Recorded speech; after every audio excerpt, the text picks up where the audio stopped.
because I got lotion on. He's licking my leg. It's the dead of winter, man. Well, not really. When is the dead of winter? I don't know. 'Cause I don't fucking live here no more. That's what I was going to say. I feel like the dead of winter is like, I feel like the dead of winter. For me, it's right now. This isn't cold. Dude, I'm telling you, bro. What is it right this second? I got off the plane and I was like, nope. Yeah, but you've been all over the world in very hot temperatures. Yeah. Not so much in any. You haven't been to. You're not stationed in Alaska. Yeah. Any point. But this damn near feels like it. I'll tell you that. Let me see. What's the temperature right this second? Right this second. Watch probably like 50. It's 41. It's not that bad, Bro. It's not that bad. What's the temperature right now down in Florida? Where are you, Orlando? Let's go check. Let's go check. Temperature in Florida, Orlando. This is good. Kenji just snaking through my cameras and all my wires. Yep, that's good. Yeah, lay down there, buddy. 73. 73. Okay. Is that cold? Is that cold for you guys right now? Dude, at night though it gets cold. It gets cold. I will say that. Are we on, by the way? Oh, we're on. Oh, we're on. That's it, baby. All right, dude. Brandon. I was like, oh shit. Be still. No, how that shit works. Come on, that's how it works. You've listened to enough episodes. All right, I turn it on. Maybe I'll ask you a little question, just see what's going on. Dude, get the vibe flowing a little bit. Huh? Dude, the vibe flowing right in your cup. It's flowing, dude. It's flowing in your cup. I should probably pour myself a little something. Give me that. Give me that bottle. Give me that cup. Bottle. I hope that cup's clean. There's a cup. I hope nobody used that. It's clean enough. Oh, there's something in there. Yeah, no, you might wanna. If I had another coffee cup, I'd give you. I'm gonna drink right from the bottle. Hey, alcohol kills germs, right? Cheers, bro. Cheers, cuz. Cheers. Love you, bro. What, like a couple years in the making? It's nighttime somewhere. There it is. Put that over there. What is it? 11 o'clock in the morning. Yeah, it's 11 o'clock right It's now. 11:55. We'll call it 12. We'll call it even. We'll call it 12. This is what happens when I finally get you back to New York. That's what I'm saying. We'll call it even. We act like degenerates. We start, right. middle of a work week. We start drinking in the middle of the day. That's how it is, right? It'd be like that sometimes. Doing podcasts, playing Halo, hanging with dogs, the usual. Joel Keens. Well, Mr. Stahl, man. Dude. It has been in the making to get you in here just to talk. In the making, bro. Because you're a man of many experiences. I will say that. And I need you to get up on that. You pull that mic to your face. Bro. Just pull it back. Oh, boom. Done. This was, like I... yeah. I need that, bro. Like, it's making me a little uncomfortable. It's a family show. We have to edit that shit out, dude. This is just fucking. It's just how often you got something like that in your face. I ain't into that, bro. It's making me uncomfortable. All right, well, we have to edit that shit out. We're not editing it. Everything stays raw. But listen, man. Yeah, you're a man of experiences. So we got linked up. How many years ago? Dude, let me think. So I was in college. And you were a Long Island boy at the time. I was Long Island. So you were a hardcore Long Island dude. Yeah, I was back. And that now has a Southern accent. A little bit, yeah. That's funny because like the New York accent, if I get like real pissed off, like it'll actually still come out. Oh, it still edges out. It's funny because like back in Florida, like sometimes like I'll get like real pissed off, and you'll hear my friends be like, "Oh, there it is, there he is." I'm like, so it's in there. It's kind of buried deep, but yeah, dude. So I was at Adelphi, man. So 2013, 2012, 2013. Damn, bro. We met through Vinny. Yeah, met through Vinny Orlando. Yeah, at Vinny's house. Yeah, you playing baseball just. We all just gelled, man. It was a very easy. Yeah. Some people like I meet people and I'm just like, yeah, I'm never gonna see you again. Yeah, that was With actually. us, it never felt like that. It always felt easy. That was right when you started. You started bodybuilding. That was like literally right at that. At that point, yeah. Emaciated Nick. Yeah. Starving Nick. Yo, Nick, come try this chocolate mousse. Nah, bro, I got tilapia in my Tupperware. Yeah, dude. God, that was some some interesting shit, man. I would bring. I think were you there that time? I was in prep already, and I brought my tilapia to the movie theater. Yes. Yeah, I ate it out the Tupperware. God, what a fucking tool. Yeah, bro. I was such a. Oh my God. I look back at shit like that, and I'm just like, man, that's crazy. It is, man. I don't know. I give you credit. I couldn't do that shit again. I couldn't do it. I tried to force myself to do a couple preps. I was like, man. It takes a special kind of stupid to do this shit because for me to not be able to just go outside and get a croissant, I gotta. Sometimes I need a random croissant. Dude, sometimes it'd be like that. but anyway, yeah, dude. So, tell me. Geez, was that 9 years ago now? 2012, 2013, 8-9 years ago now. Yeah, dude. So yeah, it was a long time, man. And life has changed pretty. Dude, life has quickly changed for you. Drastically. Literally from, we'll say 2014. We'll put it that way. 2014 till now. That's 7 years. Yeah, dude, it's a lot. I mean, even before that, I would say even before, probably from my sophomore year of college. So we're talking 2011 at that point till now. Yeah. So over the last 10 years of my life, man. And what did you go to college for again? So I went for exercise science. The goal was PT at the time. But, dude, literally, I think towards the end of my college career and like everything that was going on, I was just like, I never wanted anything more than to be out of school. Yeah. I was like, bro, I'm over it.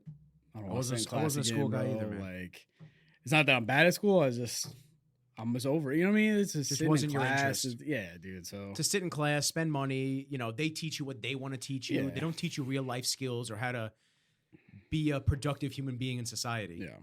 So it's all here's the material from A to Z, memorize it, and then you get tested on it, and then we move on. It's not even like you actually know the stuff. Yeah, you just keep going. You just memorized in that short section exactly what you needed to, and that was it. Yeah. Dude, like I was at a point, I think it was my junior year, maybe. It was my junior year. But it was like I don't want to call it like a guidance counselor, but he was like the head of like the exercise science department. And like I was doing so bad because I just didn't give a fuck. And there's a lot of things that go into that, which we'll get to. We'll get into it. But I just literally didn't give a fuck. So that I was doing like so bad.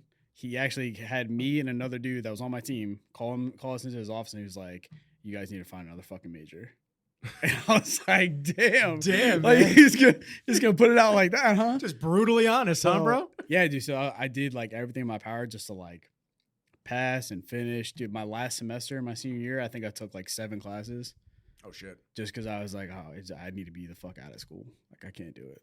School, it's weird because I look back on it, and I did Nassau for 2 years, which I think was very good. Because I think you went to what? Quinnipiac? Well, I went to Quinnipiac. Okay. But I think Nassau was really good because it helped me stay productive with working and going back to school. Yeah. So it's as if like your high school career. I wasn't a school guy. So in high school, I couldn't wait for it to be over. Yeah. I look back now and I'm like, damn, I would give a little bit to get back to there. And redo some shit. Oh yeah. However, when I got to Nassau was a very interesting vibe because it felt like high school XL. Like it felt like a bigger high school.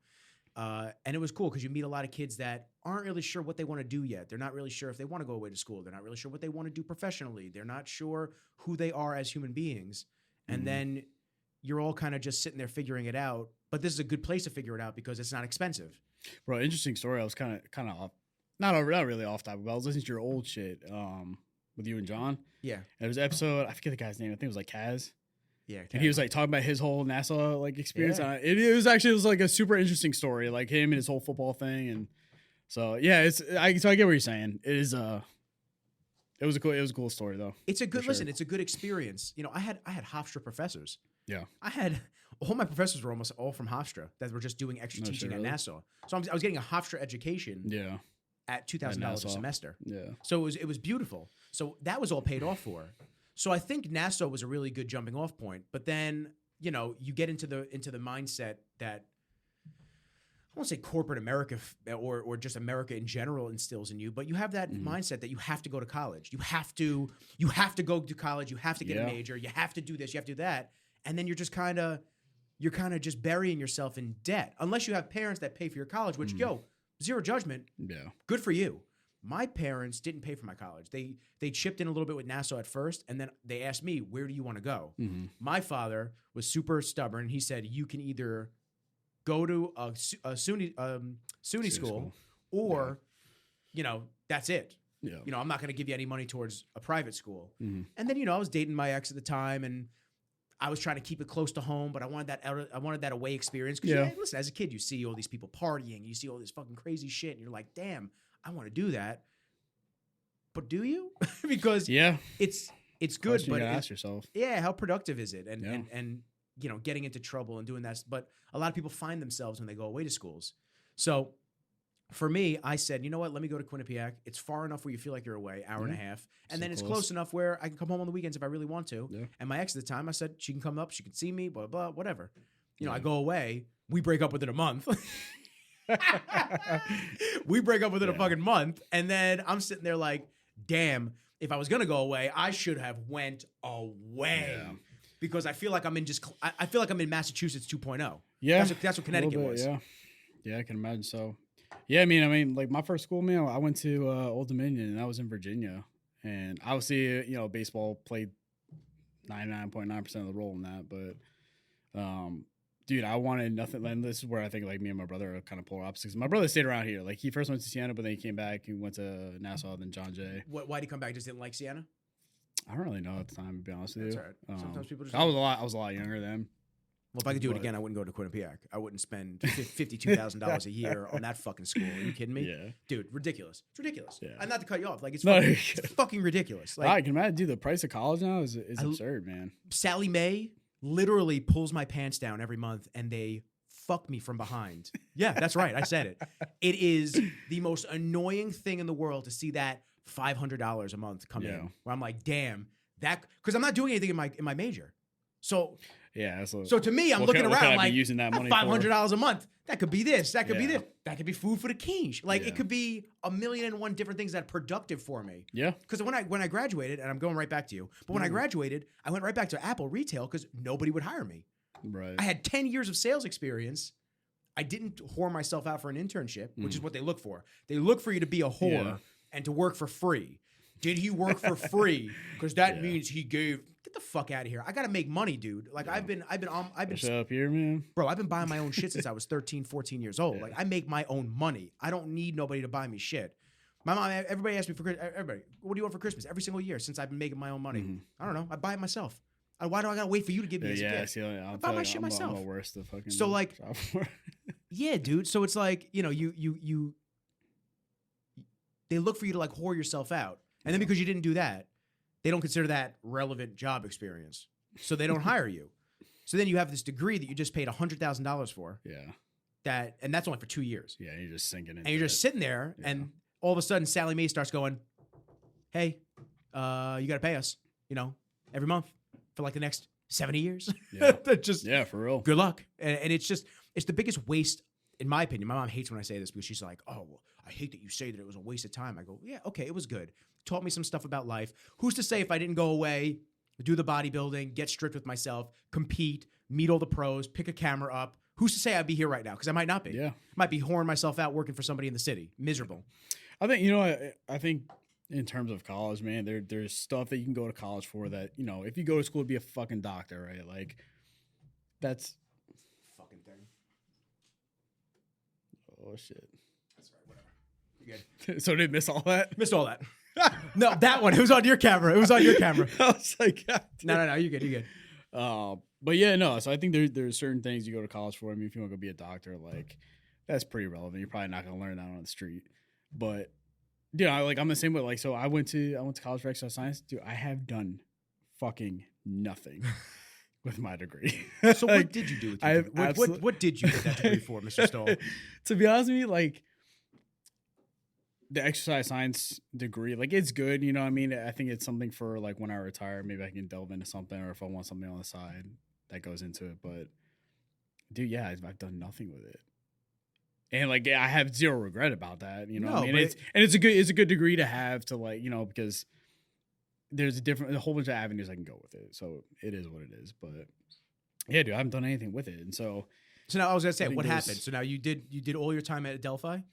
No, so I did my first year and a half at Old Dominion. So I was in Virginia. Yeah, so I was down there playing baseball. What was the vibe like down there? Dude, I loved it, man. It was in Norfolk, Virginia, man. We were not far from Virginia Beach. Like, I loved everything about it. What sucked for me was actually it's probably like the rawest I'm gonna get. At least about my baseball career. He's about to sit up. Yeah, watch out. So like, dude, the only reason I ever got to where I was like in high school and shit. Like, I just had fun. So when I got to college, dude, I hated playing baseball. This is actually probably some shit people don't even know. I fucking hated playing baseball because it became so much like a job that I just like literally didn't have fun playing it anymore. So I suffered from that, right? Like I wasn't playing as well. So I finished my freshman year, came back from my sophomore year. We had a new coach. And I was like, all right, let me kind of like refresh. Let's start back at fucking square one. Let's get back into the mindset. So went back my sophomore year and I was there for the first semester and I was doing okay. But like I was just still like in the same vibe. I was just like, nah, I'm not feeling it, bro. And so at that time, that was my mom also got breast cancer. So that was like right at the end of my fall semester. So I was like, there was just a lot going on. I was like, you know what? I need to go back home. So I went back home and I went to Nassau for like the spring of my sophomore year. I was like, all right, let me finish out the year. Let me kind of get the wheels fucking turning again. Do the same thing. Let's get back to square one. So I went and played summer ball and like, I was like, all right, I'm good. I'm in it now. Then I went to Adelphi. So now we're in my junior year. Mom's good and everything like that. So I was like, okay, life's kind of going on the good track right now. So yeah, my junior year, I went to Adelphi, man. And I like immediately fell back into that same thing. I got on the field again. I was like, I fucking hate this. And it sucked, dude. It fucking pained me because I was like, it's like the only thing I wanted to do is play baseball. And I just like, you were good at it. I couldn't fucking enjoy it anymore. You were good at it. And so I just suffered more and more and more. And like, it just on the field, like my whole game it was fucking gone. So at the time, actually, this is going back to like when me and you met. I was in a super fucking toxic relationship. You're making me so we all get them. We all get them. But yeah, I was in a super toxic relationship at the time, man, and that shit did a number on me mentally. It's dude. It's tough. People that haven't. I feel like more people have experienced toxic relationships than not. So yeah. I feel like most people, they hear something like that and instantly their mind goes back to that person that was toxic for them. Yeah. And for the people that don't understand or the people that try to help people through stuff like that, it's tough. It's really tough. It's tough for everybody because the person that's involved in the toxic relationship doesn't want to hear that the relationship is bad for them. Yeah, because in the back of the head, you know it. Yeah. You're just trying not to accept it. Exactly. You know what I mean? And you see past a lot of the flaws because you're with somebody, you're having sex. So that's a huge part of it too. Yeah. You know, as guys, we're dumbasses. We're like, oh, well, you fucks with me. But it's tough for outsiders to like try to talk sense into people. Yeah. Because you don't want to come off as now this person resents you for trying to tell them, hey, this person isn't good for you. And you're just trying to help somebody that you love. So yeah, and it's hard, man, because I wasn't sitting here telling everybody like the very ins and outs of what exactly was going on. So like I can't sit here and blame everybody for about hey, like fucking leave her, you're stupid, da da da. Because this is just information I wasn't gonna put out there to the world, just like that. So yeah, dude. So that was like right around the time me and you met, man. So that was like my junior year. Went through my junior year, went through my senior year, and that's when the next chapter of my life fucking sparked up. So what was? Dude. So I was gonna say, there's like hey yo, don't be banging that coffee cup. My bad. Do you want more? Is that why you're banging? Do you want more? Yo, hit me. I'll top. Oh my god! Whoa! It's a family show. I swear, guys, it's only the first cup. So I'll tap you a little bit. Anybody that thinks it's more than that, you're wrong.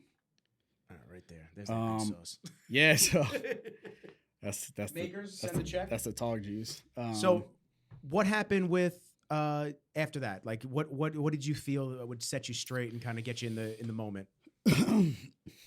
So I'd say, dude, I had a very weird, like, it's what I call like a light bulb moment. As corny as that sounds, people are probably gonna laugh at that, but I'll explain why. No. So my senior year, I was actually like, I was sitting in bed one day and I was watching Zero Dark 30, the movie. Yeah.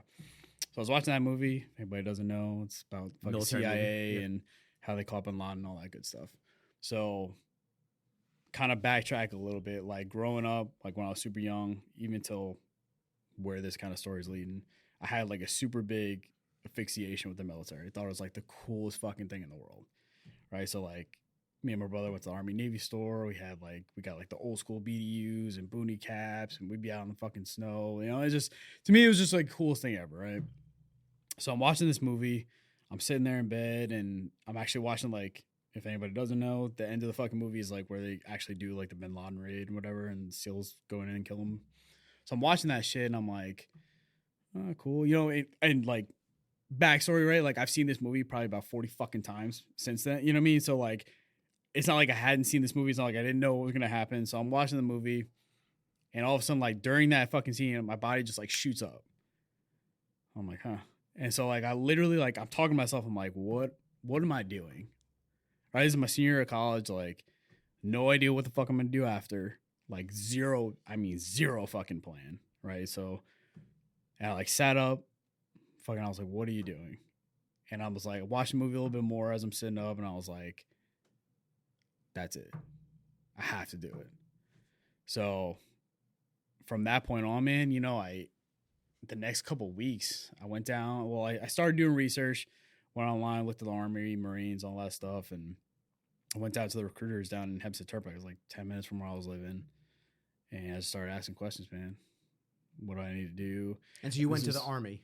Yeah. So that's my question for you. Yeah. Like what was your mental selection process in? Because obviously the SEALs, if you're watching the Zero Dark 30 stuff, the SEALs are Navy. Yeah. So yeah, and so that was the funny thing was like obviously my decision to go into the Army, like most people would be like, well, why? That's a movie about like SEALs and CIA. Like it wasn't necessarily like the SEAL part of it that got it was me. Just the actual rallying. Yeah, it was that. It was the action. It was just all of that. Like this, what it all embodied was what got me. So, and it's funny because I had brought it to my parents after I did all my research, and by the time I brought it to my parents, like, so they didn't know anything. Like I went to the recruiters, I did like practice, aptitude tests, like I did like pretty much the whole shebang minus signing the papers before I even told my parents what was going on, because like my parents know that like any decision I've ever made is pretty well thought out. Like I usually don't have any like skepticism about whatever decision I'm going to make.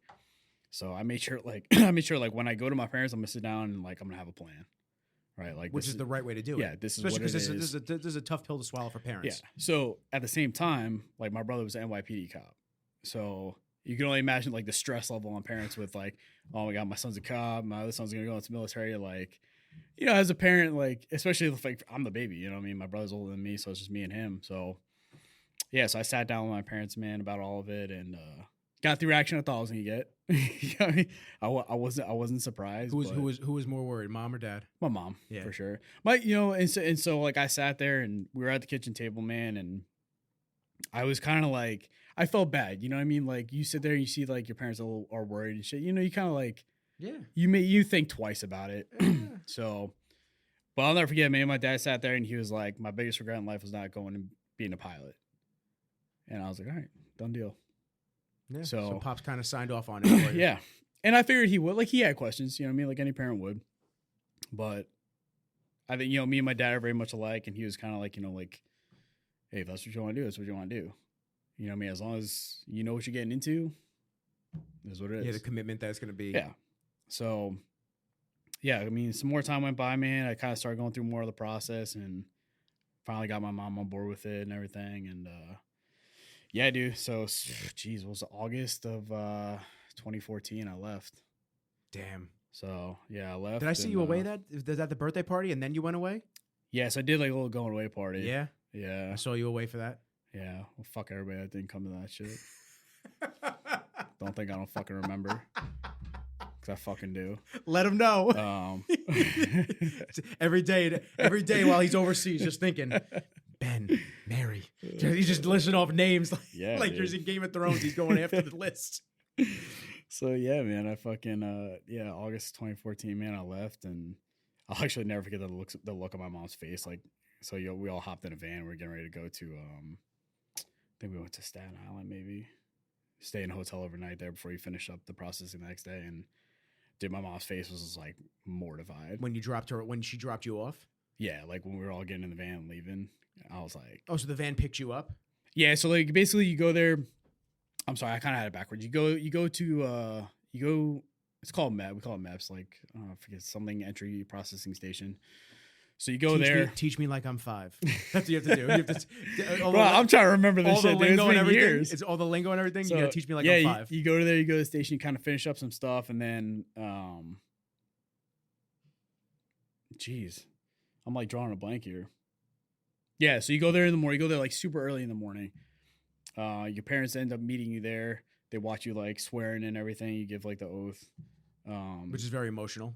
Yeah, and then that's for everybody. I would be emotional if I was swearing. Yeah, I would be upset. Like not even in a negative way, just in an overall. Yeah, tons of emotions. Family's there. You're swearing your life to defend. Yeah. Like that's fucking huge, man. That's big shit. So yeah, it was. You do all that, man. You give the oath, and then that was it, man. So you get in the fucking van. That's it, man. Get in. Now you're ours, motherfucker. You get in the van, bro, and that's it. Like, it's, that's it. And so now where did you go? So Flew out to Fort Benning, Georgia. Well, you fly into Atlanta, then you get on a bus and you go to Fort Benning. And what was that like? What was the emotions running through you when you got there? To be honest, dude, like when I first got there, they play like those fuck games with you. You know what I mean? And it's all part of it. But like when you first get there, you meet up with I don't know if they were drill sergeants. I don't remember. Are they screaming at you right off the bus? No, they're not, dude. So like when you first get there in the airport, they like make sure they got all of you there and like, all right, get your shit. We're going down to the buses, whatever. You get on the bus, and then fucking you get on the bus, take like an hour or something ride to Fort Benning. And you get there, drill sergeant comes on the bus. Don't really do anything crazy. Kind of just fucking gives you some commands or whatever. You get off the bus, and then that's when they start being real fucking assholes. Yeah, dude, everything is you fucking dumbass, like and it's cool. So it's from where I was too, right? So I was infantry, so at the time it was all male environment. Did you get to choose which division you wanted to go into? So what were the divisions? So as far as what, like army, infantry. Yeah, so medics. I don't know. Is it like So when I have Call of Duty like a dumbass. No, I mean you're not far off, but like So when you go through like your recruiting process, man, I did like the special forces recruit. Okay, it's a bunch of bullshit if anybody's thinking about doing it. But in order to do that, you have to be basically an infantryman first, go through airborne school and all that shit to even go to that stuff. So yeah, so basically I had to go through the infantry side of things first. So that was kind of like a prerequisite. But you can choose to be just a straight up infantryman. You can go choose to be a medic, a tanker. Based off of what you choose is going to basically determine where you go to basic training. Gotcha. So there's 4 different places you can go around the country. So for infantry, I went to Fort Benning. So yeah, your first like week or so, it's just all process. It's paperwork, you get your uniforms, all that fucking bullshit. A lot of sitting around waiting. But dude, I'll never forget the first night I was there. And like we all laughed about this because if you go to the military and your very first night at basic training or when you go to processing, if you don't sit there and lay in bed and look up at the fucking ceiling and ask yourself, what the fuck did I get myself into? You're lying. You're absolutely fucking lying, bro. When I went to processing, dude, this is the first week. Dude, we're not even basic training yet. This is just the first week of just bullshit, right? Just paperwork, all sorts of like rudimentary, just fucking. Are you up sunrise to sundown doing this, or is it just? Dude, the first day, I mean, you don't sleep for like 36 hours or something like that. Something stupid. But yeah, so the amount of people that like try to kill themselves during processing is unbelievable. Dude, really? Ambulances were coming all night long. Dude, just like hanging themselves and shit? Yeah, they just get there and it's just like, fuck, like I don't want to be doing this. It's too surreal for them? Yeah, like because you get there, I mean, and it's fucking real, man. Like mom and dad's not there, your friends aren't there, you're in a massive amount of people that you don't know anybody from fucking hole in the wall. So either you make friends or you fucking don't. So yeah, dude, that shit would happen all the time, man. So after the first week, they pretty much get you together as a group and say, all right, you guys are, they call it shipping out, be basically going down the fucking road to basic training. And that's when all like, granted, this is, years ago, right? So not years ago, but this was probably 2014. Yeah, 2014. So it was 7 years ago now. So it's changed since then, and that's not a long fucking time, but that shit happens a lot where things change. Has it changed for the better or the worse?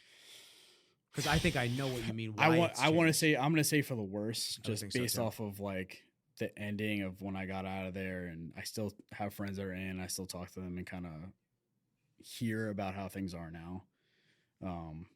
But yeah, dude. So you go to basic training, man, and that first day they don't do it anymore, but they always call it a shark attack. So every drill sergeant in the fucking battalion comes out and they're just fucking yelling. They're down your throats. Yeah, they're yelling at you. There's machine guns going off with fucking blanks. And yeah, they're trying to desensitize you. That's what it is. So, dude, I was, so this was now the first week of September. I was there and it was fucking balls hot. Georgia, humid as fuck. And it was miserable. I'd be curious to know the statistic of the amount of guys that have like actual mental breakdowns. Yeah, when that stuff is going off, because it's one thing to have the processing, because the processing and everything like that, like you said, you have a week of just this is your new life, enjoy, and then the real shit happens. And what is that where they have guns going off and they're yelling in your face and they're calling you worthless and you're just you're sitting there just taking all of this in. And for some people, it must be shell shocking. Yeah. I mean, I think it depends on you as a person, man, how you take it. Like, if you go into there knowing that, like, hey, this first day, I'm going to get my absolute ass fucking reamed.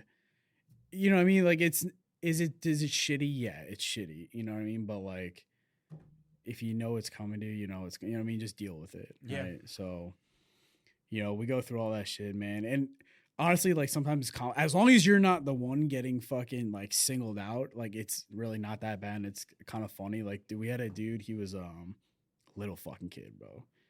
And I think he like missed a spot shaving. And so this big ass fucking drill sergeant, I'll never forget, it was oh my God, what's his name? I can't remember his name, but I fucking know his face, dude. Oh, if you saw him in a crowd, you'd be like, yeah, dude, I picked that motherfucker, bro. So he he comes over and he's like, he gets in this kid's face and he's like, he starts yelling at him. And I don't know what the kid said to him. He's like, oh, fuck me, right? And I'm like, oh, the kid said that to him? No, this is the drill sergeant saying it to him. And I was like, oh, Jesus. Just shut the fuck up. It's not going to end just until you shut up. Shut up. So, yeah, dude. That's like a traffic ticket when you're yelling back at the cop. Yeah. Just shut up. Just shut up and they'll go away eventually. Yeah. Ticket or not, just shut up. For real. So, yeah, man, that was the first day, man. You just get fucking pounded that first day. And honestly, man, basic training, it was fun. You learn a lot. You do a lot of shooting cool guns and stuff. You do a lot of cool shit. Teamwork. And, you have your days where it's broken up into phases. So your first phase is, always the shittiest and gets a little bit easier towards the end. You get to do more stuff, have a little more fun and whatnot. But yeah, basic training, man. I mean, it's a lot of people always ask me, oh, is it like the movies? Do they fucking hate you? This, that, and that. I'm like, no. I'm like, get this fucking movie shit out of your fucking head. It's fucking Hollywood. That's what it is. Is some of it relatable? Yes. Okay, some of it is, right? But like, is it like Jarhead? Yeah, it's like you get questions like, I'm like, all right, like, relax. Like, it's also a fucking movie. So yeah, I saw Jake Gyllenhaal down. He was a couple bunks down from me. Dude, yeah, like, unbelievable, man. But yeah, so I did that, man, and my parents came down. I was when I graduated in like December 2014. Oh, so it was only a couple months after. Yeah, it's only a few months long, man. It's not that bad. And so now from your graduation, now what happens? Yeah, so based off of what I was doing, because I was doing the whole SF thing, I had to go to airborne school. So basically, like, when I graduated basic training, I like fell into that 2-week like Christmas leave period. So I fortunately got to go home. I didn't have to go like straight to airborne school. So I came home for 2 weeks. Then I went back like right after New Year's, and I went to airborne school. A little more big boy rules, stuff like that. And where was it? Where was airborne school? Same place, Fort Benning. Okay, cool. Yeah, so went back down to Fort Benning, and I think it was like a 3-week school. But yeah, at the end, like your last week, you go jump out of planes a couple times, and yeah, man. So it was like I was getting real, like, I guess, out of my comfort zone a little bit. You know what I mean? I was doing shit. I was like, fuck, I'm gonna go jump out of a plane, like. That's extreme. You know what I mean? But you do it your first time, and then it's cool, and then 25, 26 jumps later, or whatever I had when I finished off, I was like, oh, this kind of sucks now. You know what I mean? So what sucks about it? Because in your body. So like, because you told me a little bit. So yeah, break it down as if we're 5 years old. Yeah. So like a lot of people don't realize like. And airborne is. Yeah. So people see like, the super high speed movies and shit and think like everything's just like free falling. Tom Cruise, cool shit. Yeah. Right. So airborne school Halo is just, jumps. Yeah. Airborne school is just static line jumping. So basically what it means is, without getting like too technical, you basically have what we call a static line. It's basically almost like a fucking rope, essentially. We'll just call it that for right now. It's got a hook on the end of it. There's cables that run along like the fuselage of the plane. All right, so you hook up and it's routed into your parachute. So when you hook up, they give you all the commands. You go to jump out the door. You pass off the fucking static line to the jump master who's at the door. And basically, when you jump, you free fall for, I don't know, 5-6 seconds probably. And that rope essentially pulls the parachute on its own. Oh, so okay. you don't do anything other than just land. So you're just experiencing it for the first couple times. Yeah. So, I mean, obviously, if it doesn't work, you know what I mean? You have a malfunction, then you pull your reserve. Are you by yourself? Mm-hmm. Okay. Yeah. So everything's by yourself. So you do that. The only thing you can really control as far as like static line jumping is your direction, kind of. Not even then, really. You may go a couple inches here or there, but it's, based off the wind, You know what I mean? Based off, at night you fall a little bit faster for some reason. I don't know why. Really? I don't know why. I don't know. I don't even know if that's really a thing. Because you can't fucking see. They just say, yeah. So I don't know. It may be a thing. I don't really know. Like, I never really noticed it that much, but whatever. It is what it is. So yeah, man, we call it pulling a slip. So basically when you're about to land, you try to go with the wind so you can catch as much air as you can to hopefully land as softly as you can. So basically, you pull from the risers, you pull them down whichever way you need to, and then you land. And you land like a big bag of shit. You know what I mean? Because there's like, it's supposed to slow you down. It doesn't really slow you down that much. But then, at least when I went to my unit, then you started to do like combat jumps, which is basically you're rigged up with all of your shit. So and that equals what for you? That equals a lot of fucking pain. Okay. I remember the most painful jump I ever had, dude. I was we were flying from Fort Bragg, North Carolina, flying down to Texas. So straight shot. I had 110-pound pack between my legs, so right on my nuts. I had my fucking rifle here. So I had all my extra machine gun equipment in there. My reserve, my main pack, all this fucking shit, right?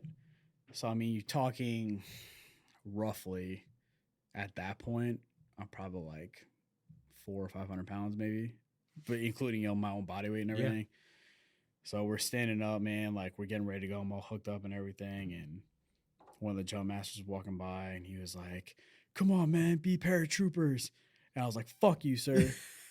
And I don't know if he heard me or not. I hope he did. I like to this day I have no, because I was like keeled over, like about to fucking pass out. Which is hot and shit too. Yeah, dude. Yeah, I mean, so you're sweating, bro. I mean, you're fucking nut to fucking butt with other fucking dudes, and yeah, dude, it was just it was shitty, man. It was shitty. I remember like I passed off my static line. I just like fell out of the fucking plane, dude, because like I just had so much weight on me. But yeah, dude, hit the ground like a big bag of shit. And how much of those drops hurt? Dude, I mean, joints and shit. It depends, man. Like, I feel like you don't feel it in the moment because a lot of it's just adrenaline. Yeah, just jumped out of a fucking plane. Yeah, I mean, I've had days where like I've fucking jumped, I've landed, I've hit my head, and definitely had a concussion, but that's not really my priority at the moment. So you just keep going or whatever. But yeah, dude, I mean, it hurts. I've seen dudes. I'll later see a dude like I think he like broke his spine. Like, dude, it was like a few feet away from me. So, I mean, shit happens, man. Crazy shit. I've seen fucking dudes' arms all fucked up because they get wrapped up in the static lines. And the line cuts through their arms. I actually saw a dude die, to be honest with you. That shit was crazy. Literally, I probably shouldn't be telling this, but whatever. I was in Bulgaria. This is actually my last year I was in Bulgaria. And it was, they were doing like this whole joint like training mission. They had the Canadian Army there. And one of their planes was flying over. All of a sudden you see, so they start dropping dudes, and all of a sudden you see this dude just fucking long dart. Oh, and we're like, me and like one of my team leaders, we were there like doing some training or whatever, and I'm like watching it, and I'm like, it was part of your units? No, this is one of the we found out later it was one of the Canadians, and he's like long darting to the ground. Oh, Jesus. And I'm like, oh my, and we could see like just above the tree line, so when like right when he disappeared, like he hadn't pulled his reserve or nothing. And you know that he's too low at that point. You're way too low at that point, right? So if you fucking live, you're going to be fucked up. You're going to be like a vegetable. Yeah, so they got on the radio. They like basically stopped the exercise and whatever. And I went out to meet with one of the captains that was like in charge. And I was like, "Hey, what's going on?" And he's like, "Yeah, this dude just fucking died." And I was like, "Whoa." Yeah, I talked to some of the medics and they were like, "Yeah, bro, he like splatted." So what happened? Is just chute just didn't open or? So, yeah, they found out it was some malfunction with his equipment. I don't know specifically what it was, but it was something with her because they jump different chutes than we do. So I don't know all the technical aspect of what may have been wrong with this thing. But, yeah, dude. So there's crazy shit that happens, man. It's like, I don't want to say it happens all the time because it doesn't, you know what I mean? It's a one-off occasion. Yeah, but it's, people get fucking injured, man. Dude, like people die when they do regular skydiving. So it happens. So it's a freak thing, man. And, but I loved it. You know what I mean? Like it's a fucking adrenaline rush. And when you're sitting there and, you're looking at the red light and the doors open, all you hear is just like, you know what I mean? It's loud as fuck. And yeah, it is cool, man. You're just with your boys, man. And you just, you fucking hop out and go do some fun shit. And, That's something that's not for everybody, but he's literally hopping out of planes, and I'm like, "Hey, welcome to Apple. What can I help you out with?" Yeah, dude, it was cool, man. It was cool. I did a lot of fun shit. So now you did so going from obviously airman school, airborne school. Sorry, airborne. See, this is why you guys talk to me like I'm 5 years old. So going from airborne school, you graduate from there, and then what's the next step now? Yeah, so from there I went up to Fort Bragg, back North Carolina. Oh, North Carolina. Yeah, so this is my first time ever going to Bragg. I started going through basically all the special forces, not training, but I'm trying to think what's the best way to explain it. You're pretty much, they put you in like a program basically, and it's to like help you succeed during when you actually go to like selection, like special forces selection. So I was there for, I don't know, it's probably a couple months, maybe, and then so I did that. Went through a little bit of training they had. Went through selection. Didn't make it in selection. And that's what for special forces. Okay. Yeah, so I didn't make it there, man. I actually failed land nav because I had fucking like pretty much no idea what I was doing. What is it? Land navigation. Oh, okay.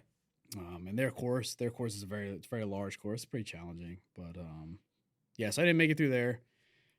Basically, they kind of put you in like a holding status, until everybody's done and they figure out where you're gonna go, what you're gonna do. This guy's like the shitty part about the story, is what I fucking hate. So, anyways, once they put you in that holding process, they pretty much give you like a whole briefing of like, hey, what do you want to do next? Because pretty much everybody that's there, because you're already at Fort Bragg, everybody either goes to the 82nd Airborne Division, which is where I was because it's right down the road, or you can choose to go to Ranger Regiment selection. So I didn't want to do that. I was hell bent on like, hey, I'm gonna go to the 82nd, do my time, and I'll go back to SF selection. And a couple of my friends there at the time were like, nah, dude, just come. Let's come back to Georgia. We'll go to fucking regiment selection, da da da. And I was like, nah, man, like I really don't give a shit. Really don't want to. And so like after talking to me, I was like, fine, fuck it, I'll do it. So I got all my shit. We all fucking went, flew down to fucking Georgia. Within 5 minutes of fucking being there, I was like, I don't want to be here. Really? Yeah. So this is what a lot of people don't realize is like the special forces like community, at least in the Army, is fucking to be in that training or like to go to selection. I think you have to be at least 21, something like that. So majority of people that are there that are going through the selection stuff are guys that have already been in the Army for several years. They're older, so it's a little more big boy rules. Yeah. When you go to regiment and you go to their training and their selection and whatnot, it's all kids from basic training. So they're all still like fucking 18, 19-year-old kids that are still dumb. Yeah. And so they haven't experienced shit. Yeah, and it's just like I went from a very big boy environment to now a fucking just a hellhole. And I was like, man, like I just didn't want to fucking deal with it. And so I like started going through it and I just left. I was like, yeah, I'm leaving. I don't want to do this. Yeah, you just dipped? Yeah. Because at that point, dude, like I had been in trainings and selection. I was like, I want to go do my fucking job. I'm tired of just like this fucking somebody up my ass type of thing. And so I was like, so you were itching to go overseas? Yeah, dude. Like, so my two big things in the Army that I wanted to accomplish was I wanted to deploy and I wanted to make sergeant. That was it. Those were like the two main things I wanted to do. So I left there, went back up to Bragg, and I went to 82nd Airborne Division. So which is where I spent the rest of my time in the military.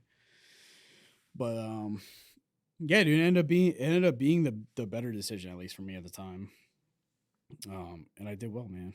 And so you went overseas? Yeah, I went overseas and so let me ask you this. So first time going overseas, obviously emotions are running a little high.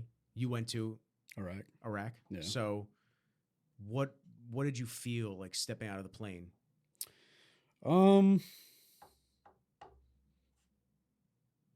I don't know, man. It's like it doesn't really. So I'll say this. So it didn't really hit me until I got into country because for people that don't know, like when you go overseas, you don't go directly to where you're going. You'll go to Kuwait, and that's kind of like your staging point or whatever.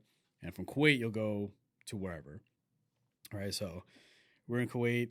We finally got a plane. The guys I was with, we went into Iraq, and it was we had landed, and they basically dropped the fucking ramp of the plane, and all the Air Force guys in the plane like started putting on all their fucking gear, their body armor, shit like that, and I was like, now it's real. You know what I mean? You're looking out, and it's nighttime, so you can't really see all that much, but like, okay, now it's real, right? So you get there, and like the first place we went to, man, it was we call it green zone.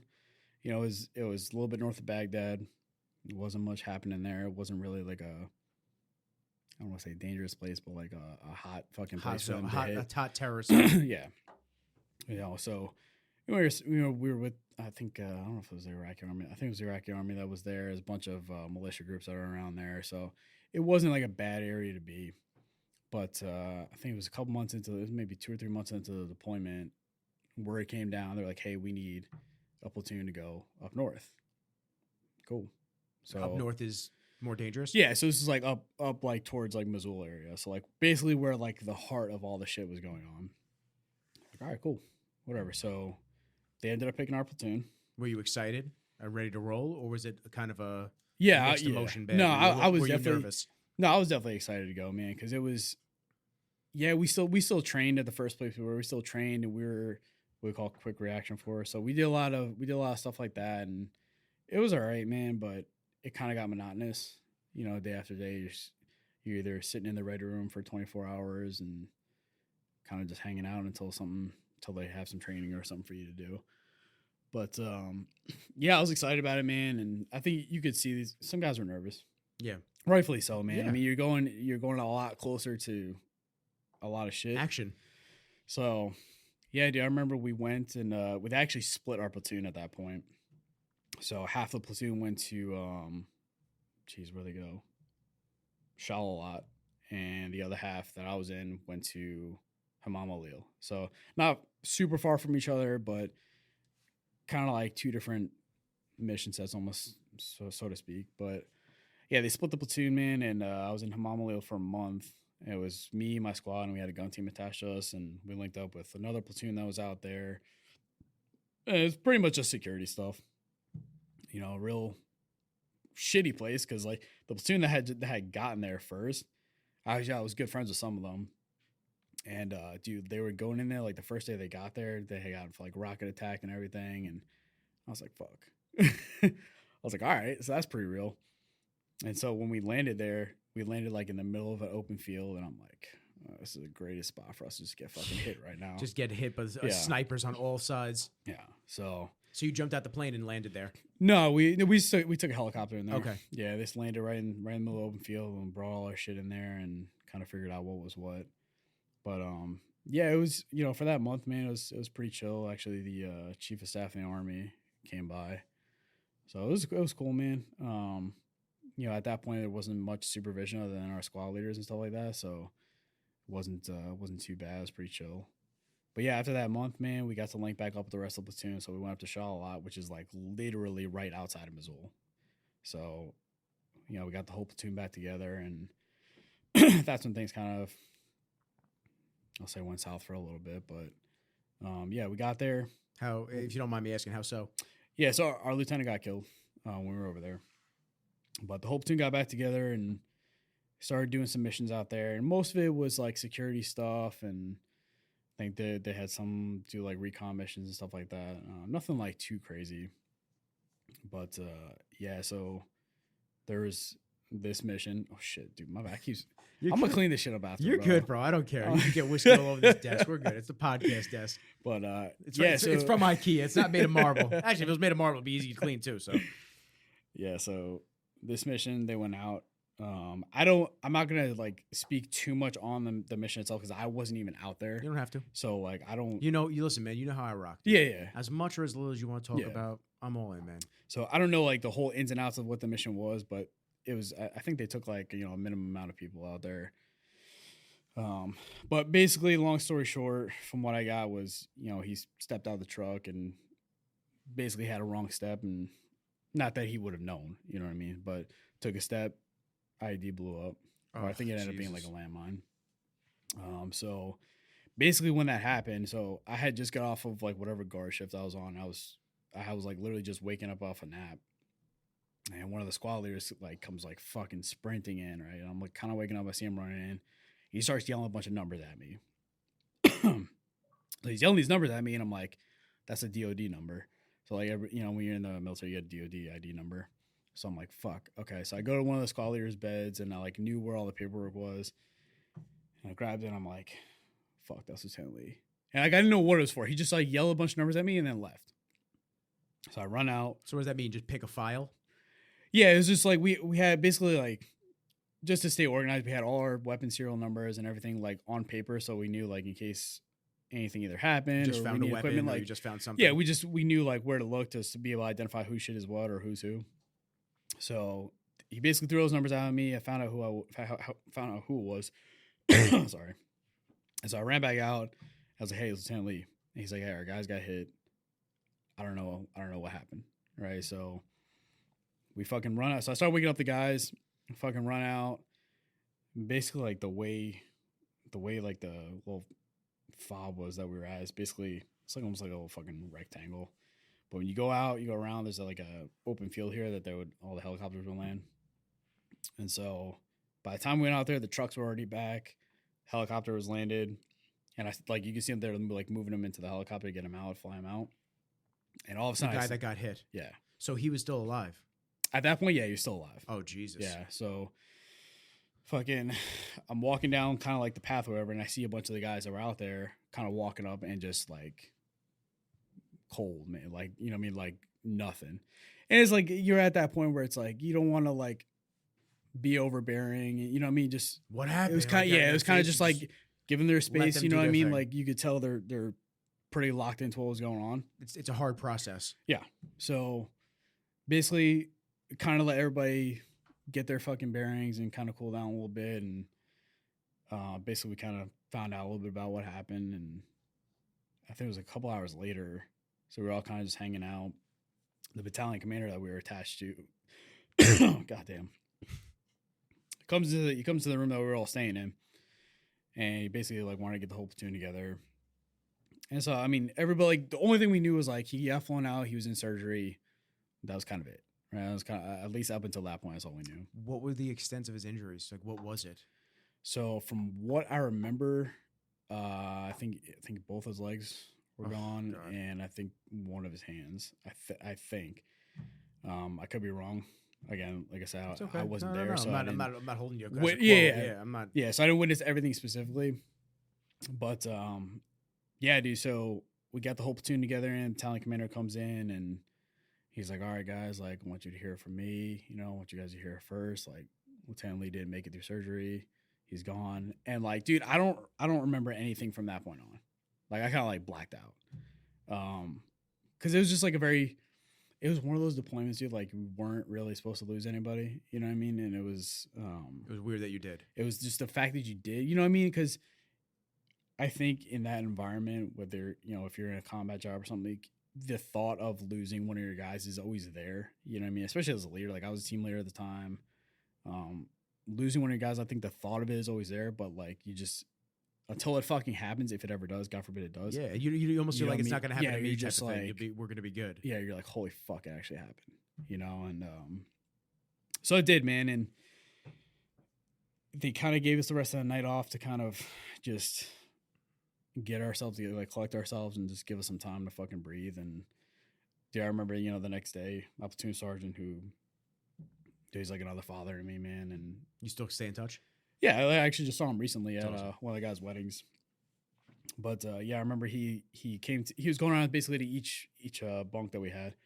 And so he came to Miles, like one of the last ones, and he came over to me and he's like, "Hey man, you good?" And I was like, "Yeah, I mean, still got a job to do, you know what I mean?" It was, you know, because dude, we still had like, maybe 4 or 5 months of deployment left, so you know, we still had a good amount of time to go.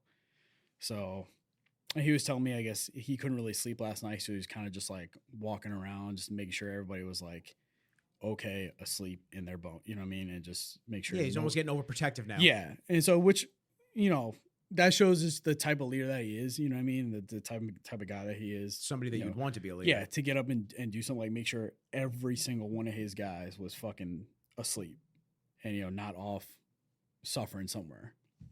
So Yeah, I mean, it was tough, and I think a couple days. I don't know if it was that day or maybe a couple days after we had like the memorial for him. And dude, I had never cried so much in my life, you know. And it was just, I think that point in time was like, and it sucks to like, I think that it happened then and in that way. That was like the tightest I think we had all ever fucking been. And it was like, that's when they talk about, this is my opinion, is I feel like that's a lot of the shit they talk about when they talk about like brotherhood and shit like that is, we didn't like, they had talked to us about getting a new lieutenant. We're like, fuck that. Like, we're good. We're like, Sergeant Bevel's, that was our platoon sergeant. We're like, Sergeant Bevel's got this. We don't want another fucking lieutenant. We don't need another fucking lieutenant. No. And obviously we get overruled, you know what I mean? Yeah. And they send some little fucking dickbag lieutenant over to us and that nobody fucking liked. Of course. Yeah. And so, I mean, I think that lasted a couple weeks and he was gone. But he was the type of lieutenant that he came in and he was like, hey guys, I'm Lieutenant so-and-so. I went to Princeton. I did this. That. He was just like boasting about himself. And we were like, yo, we don't give a fuck. Yeah. Like, we don't even want you here, bro. As the Brits would say, mad country. Yeah. And so he left and they gave us another lieutenant, and it was Lieutenant Brammer, who we're all still close with, man. And that dude like came in and did exactly what we wanted him to do. He came in, he was like, just fit. He was like, I'm Lieutenant Brammer. I'm your new lieutenant. I know what happened to you guys. That's it. And we're like, cool. Roger that. And that was it. And we're like, that's what we needed. It was like, you're here to work? Good. Great. Because we already dealt with enough. Like, we don't need another lieutenant, but if you're here to work, cool. Yeah. And he ended up fitting in great, man. You know what I mean? Like, he vibed with us and did things at our pace. You know, as far as like meshing with us, he wasn't too much, you know what I mean? He wasn't too little. He worked with us, which is good. But yeah, man, so we went through the rest of the deployment and came home. And that was that, man. Yeah. You know, and so now when did you FaceTime me from Saddam's Saddam's palace? Dude. Yo, dude, you FaceTime me? This motherfucker FaceTimes me.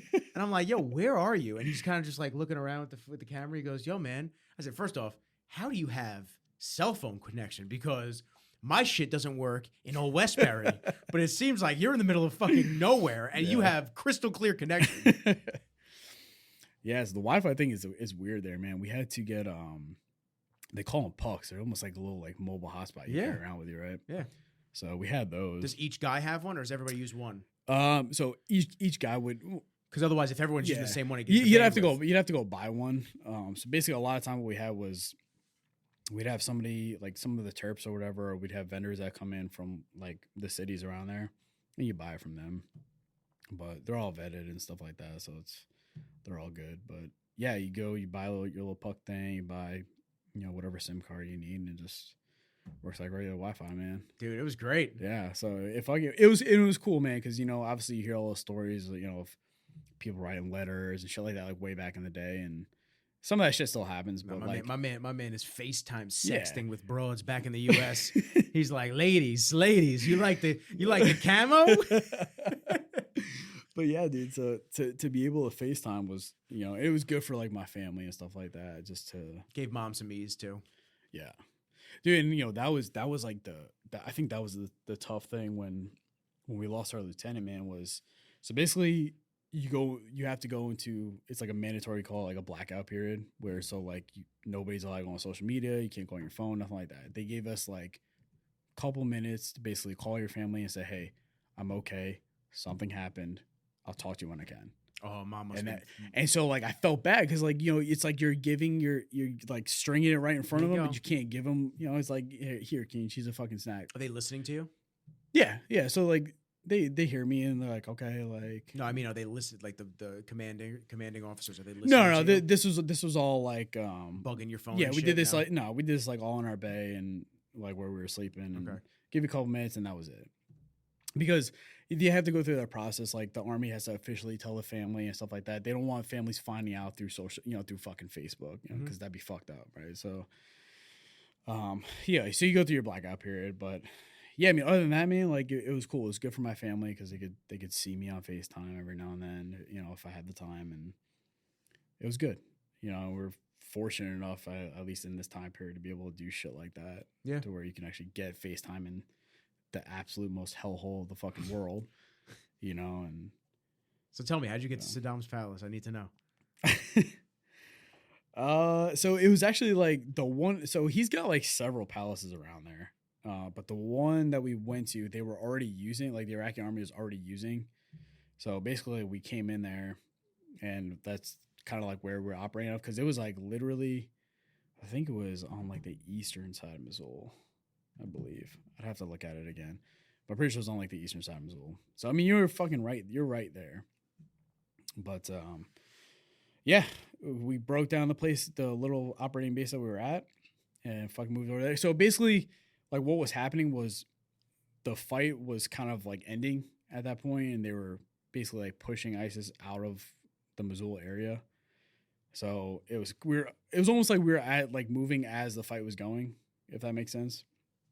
So yeah, man, we went there and we spent the last, I don't know, maybe a month or two there, if I can remember. Yeah, probably the last month or two.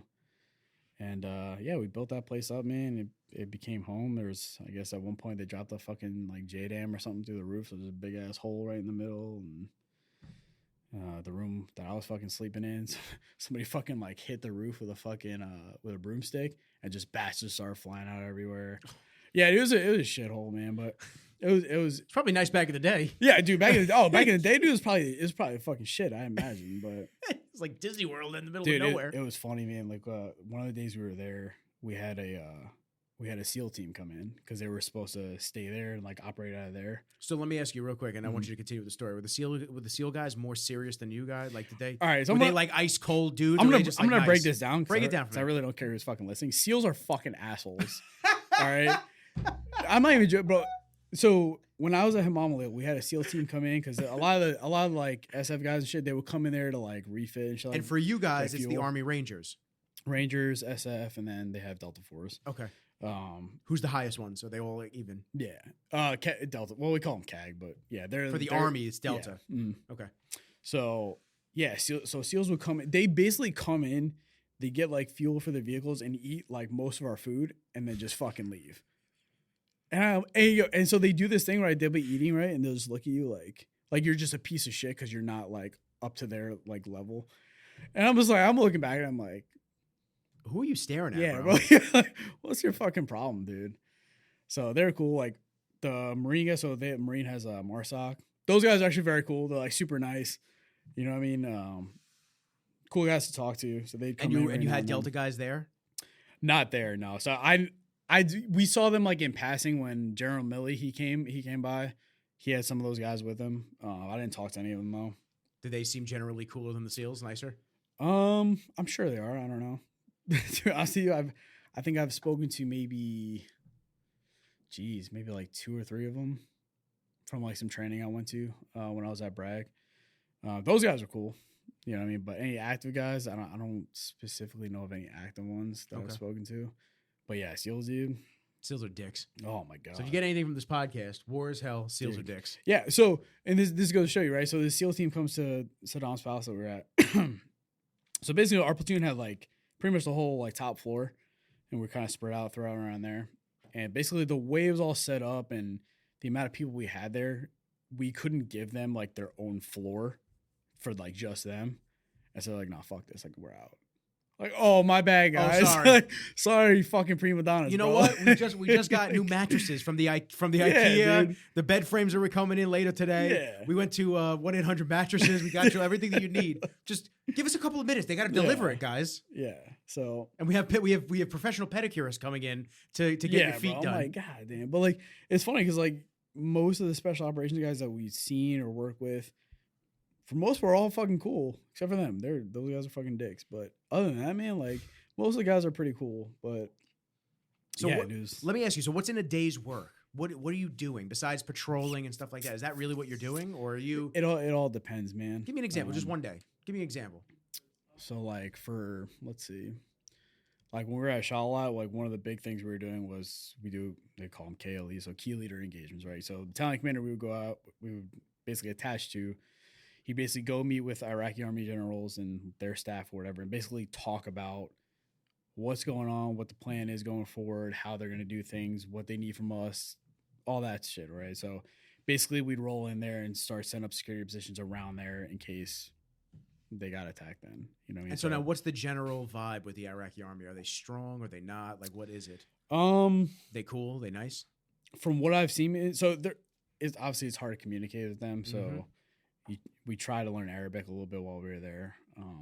They're nice guys though, man. Like they're fans of us. You know what I mean? So I think we work well together with them, but they would do well when we were there offering them like air support and stuff like that because it allowed them to move forward, you know what I mean, and fight a little bit further. But I guess, so I remember basically like the tail end of the fight in Mosul, they I don't even know, they had like a little bit left to go clear. And I think like their back of the area they were clearing was like a fucking river.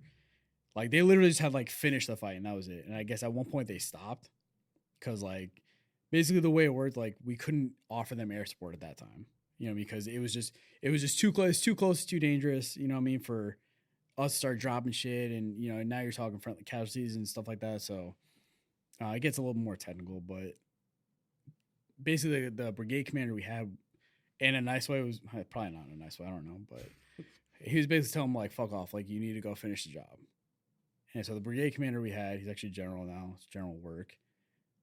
Dude, this guy, the most hyped up man I've ever seen in my life. Like, if this dude was like, hey, me and you, we're going to go fucking fight 10 tanks right now. Just me and you.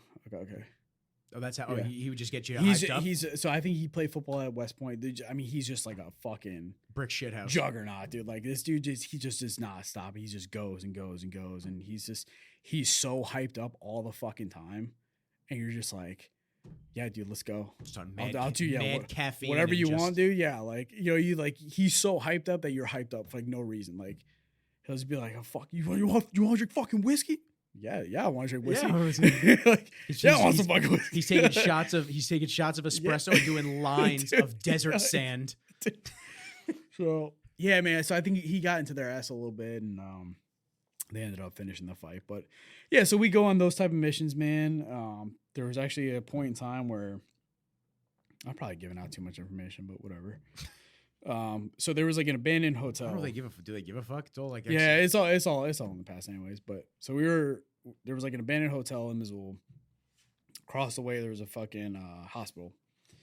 So apparently the hotel was the hospital was occupied by ISIS, and so that's who your main. Yeah, that's like the main threat is, right? So we brought in another company who had what we call tow missiles. And so basically we lugged all this fucking shit up, all this equipment, all the way to the roof of the hotel. And like we stayed there for a day, and came back, went back another day. Basically we were launching missiles from the top of the roof into the fucking hospital. All day? Not all day, but like throughout the day, throughout the night. As long as they could get like heat signatures and be able to identify targets. Yeah, so it's not just random blasting. No, we're not just like randomly just launching fucking hate into this building. So launching hate. Yeah. So we were doing that, man. So that was a cool mission set we had. Yeah, dude. But other than that, man, a lot of it was some, tedious guard duty stuff, and we go on a mission every now and then, do whatever. I guess you'd call it patrol. I mean, but we're doing those key leader engagements, and you're technically like on patrol, you know what I mean, at the same time. Did you ever come into contact with direct enemy fire? Anything like that? Not me specifically. So we didn't take a whole platoon out on every patrol. So a couple of ones that I wasn't on, they actually did. So yeah, it's out there, man. It happens. Oh yeah, dude. I remember, I think it was one of my, I don't know which one it was. I've been out a few times though, but it was like, it was one of our first missions where our new lieutenant I got there, and we're like on our way out, and all of a sudden I hear like, and like I knew it was like RPG. It wasn't near us, but like it was close enough to where I could fucking hear it like clear as day. And I was like, sir, that's RPG. Like, y'all hearing this? Because this shit's crazy. Yeah, dude. So yeah, I mean, you hear it. It fucking happens, man. Like there was one night we were held up somewhere in Mosul, and all of a sudden you're like, fuck, dude. I mean, it's probably like 2 blocks away on a bunch of gunshots, chain guns and shit. Yeah, I mean, so we're like, everybody get up, get your shit. So we had all our shit on, until it all calmed down or whatever. But yeah, I mean, who were they firing against? Just Iraqi army? The Iraqi army. Yeah. So our job wasn't necessarily to like go there and like fight. Like we were basically just the whole point is to let the Iraqi army like win. This is your fight. Yeah, like win. We'll help you, but you need to fight. You need to win. You know what I mean? So yeah. It's like that. It's like that. The Peter Griffin, the Family Guy. He's just sitting there with a stick, and he's like, "Come on, do something." Yeah.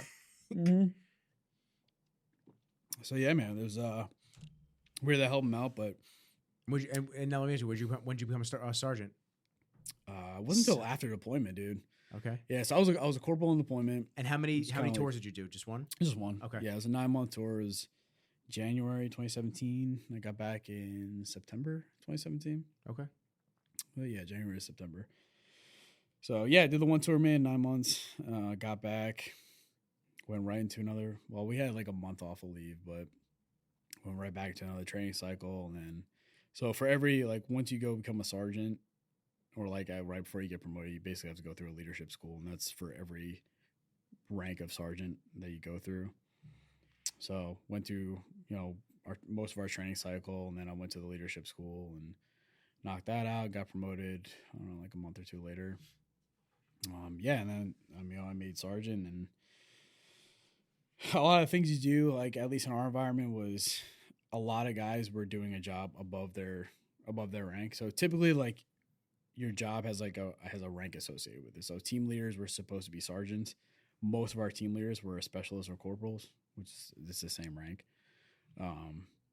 But most of our squad leaders, after deployment, ended up being sergeants, which are supposed to be a staff sergeant. Theoretically, by the book.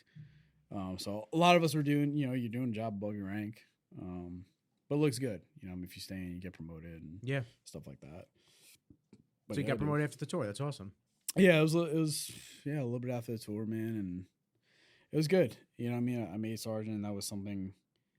I think that was one of your checklists. I think now it's a little bit easier to make sergeant, but it was hard when you did it. A little bit, to an extent. Yeah, dude, it was one of those things, man. It was on my fucking list of one of those things I wanted to accomplish, and it was a big deal for me, and. It's a big deal in general, man. It was an accomplishment, man. I felt, at the end of the day. Well, you can't let anybody else take that away from you. That's the end of the mission. Even guys in the Army, I'm sure, like, that look and go, oh, well, it's certain easy to get now. It's like, doesn't matter. It's still an accomplishment to get to that rank. Yeah. Because think about the guys that didn't even get past the day one of the paperwork. Yeah, for sure. And think about how much you experienced, loss, victory, camaraderie, rallyment, stuff like all the boys together. Yeah, dude. And just how much it's changed you as a human being. That's probably the biggest. Yeah. So, it's funny, man, because I was over there when I was 24. I turned 25 over there. So I was still a fucking kid. Yeah. Not that I'm like fucking old now, but like I was 24 years old. On deployment overseas, seeing the fucking worst of the world. You know what I mean? And, I came back here, and you see people that are your age, and you almost like, because of your life experiences, dude, like you're almost like, all right, man, I'm a little bit older than that. Yeah. Maybe not physically, spirit wise, and mentality. You see some shit, you deal with some shit, and even like our home life when we were here stateside, you still deal with some shit, man. Like you do. Dude, there was a point in my time where our last training cycle I was in was like so hellacious. It was like the worst one we'd ever been. It was so busy. Dude, there was multiple divorces in my platoon alone going on. So it's not even just like, a lot of people think about did you see this? Did you see that when you're overseas? Da, da, da, da. It's not just like the overseas thing. There's a lot of shit that happens back home that it fucks you up. You know what I mean? And even like when we lost Lieutenant Lee, man, everybody was fine when we got home, because like you're home, you're excited, like that home life hasn't really like sat in with you yet to where you're like, okay, now I'm back home. Now I have a lot of fucking time to think about a lot of shit.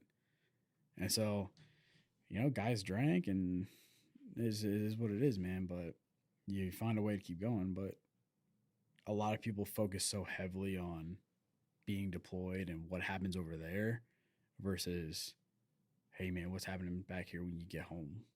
And that ends up being the bigger problem. The cancer that eats away at you. Yeah, that's the bigger problem. So, do you find that it was super hard to have for guys? I mean, you weren't in a relationship when you were away, were you? When you were deployed? No. Do you find that watching the guys that it was super difficult for them to keep these relationships afloat and thriving? So, fortunately for us, at least that I know of, the guys that in my platoon that were married or had girlfriends didn't have any issues, which is great. You know what I mean? So it was all good. And, it helped, man, because we had several guys like squad leaders and my platoon sergeant, guys that have deployed several times. So like they knew what it was like. They knew the experiences, and you could go to them and be like, hey, like I'm having this issue or that issue if you needed to. Tough day. So like I said, fortunately, nobody had those issues, at least that I know of, which is a good thing, right? Like you don't want any of those problems. But it was good to have that leadership, especially leadership that's been deployed before, that's gone through experiences or seen other people go through those experiences, that you can at least talk to and be like, hey, what do I do? Yeah, I'm going through some shit. Can you help me? Yeah. Which I think is the biggest thing, and that's just not only for that, but that's in life in general. People just need to learn how to ask for help. Yeah. They need to learn to just say, hey, I'm kind of in the shits right now. Can you just, what do I do? How do I do this? How do I get from here to there? How do I just be better? Yeah. And get better? Yeah, I mean, I'm probably jumping the gun here a little bit, but that goes into what happened to me last year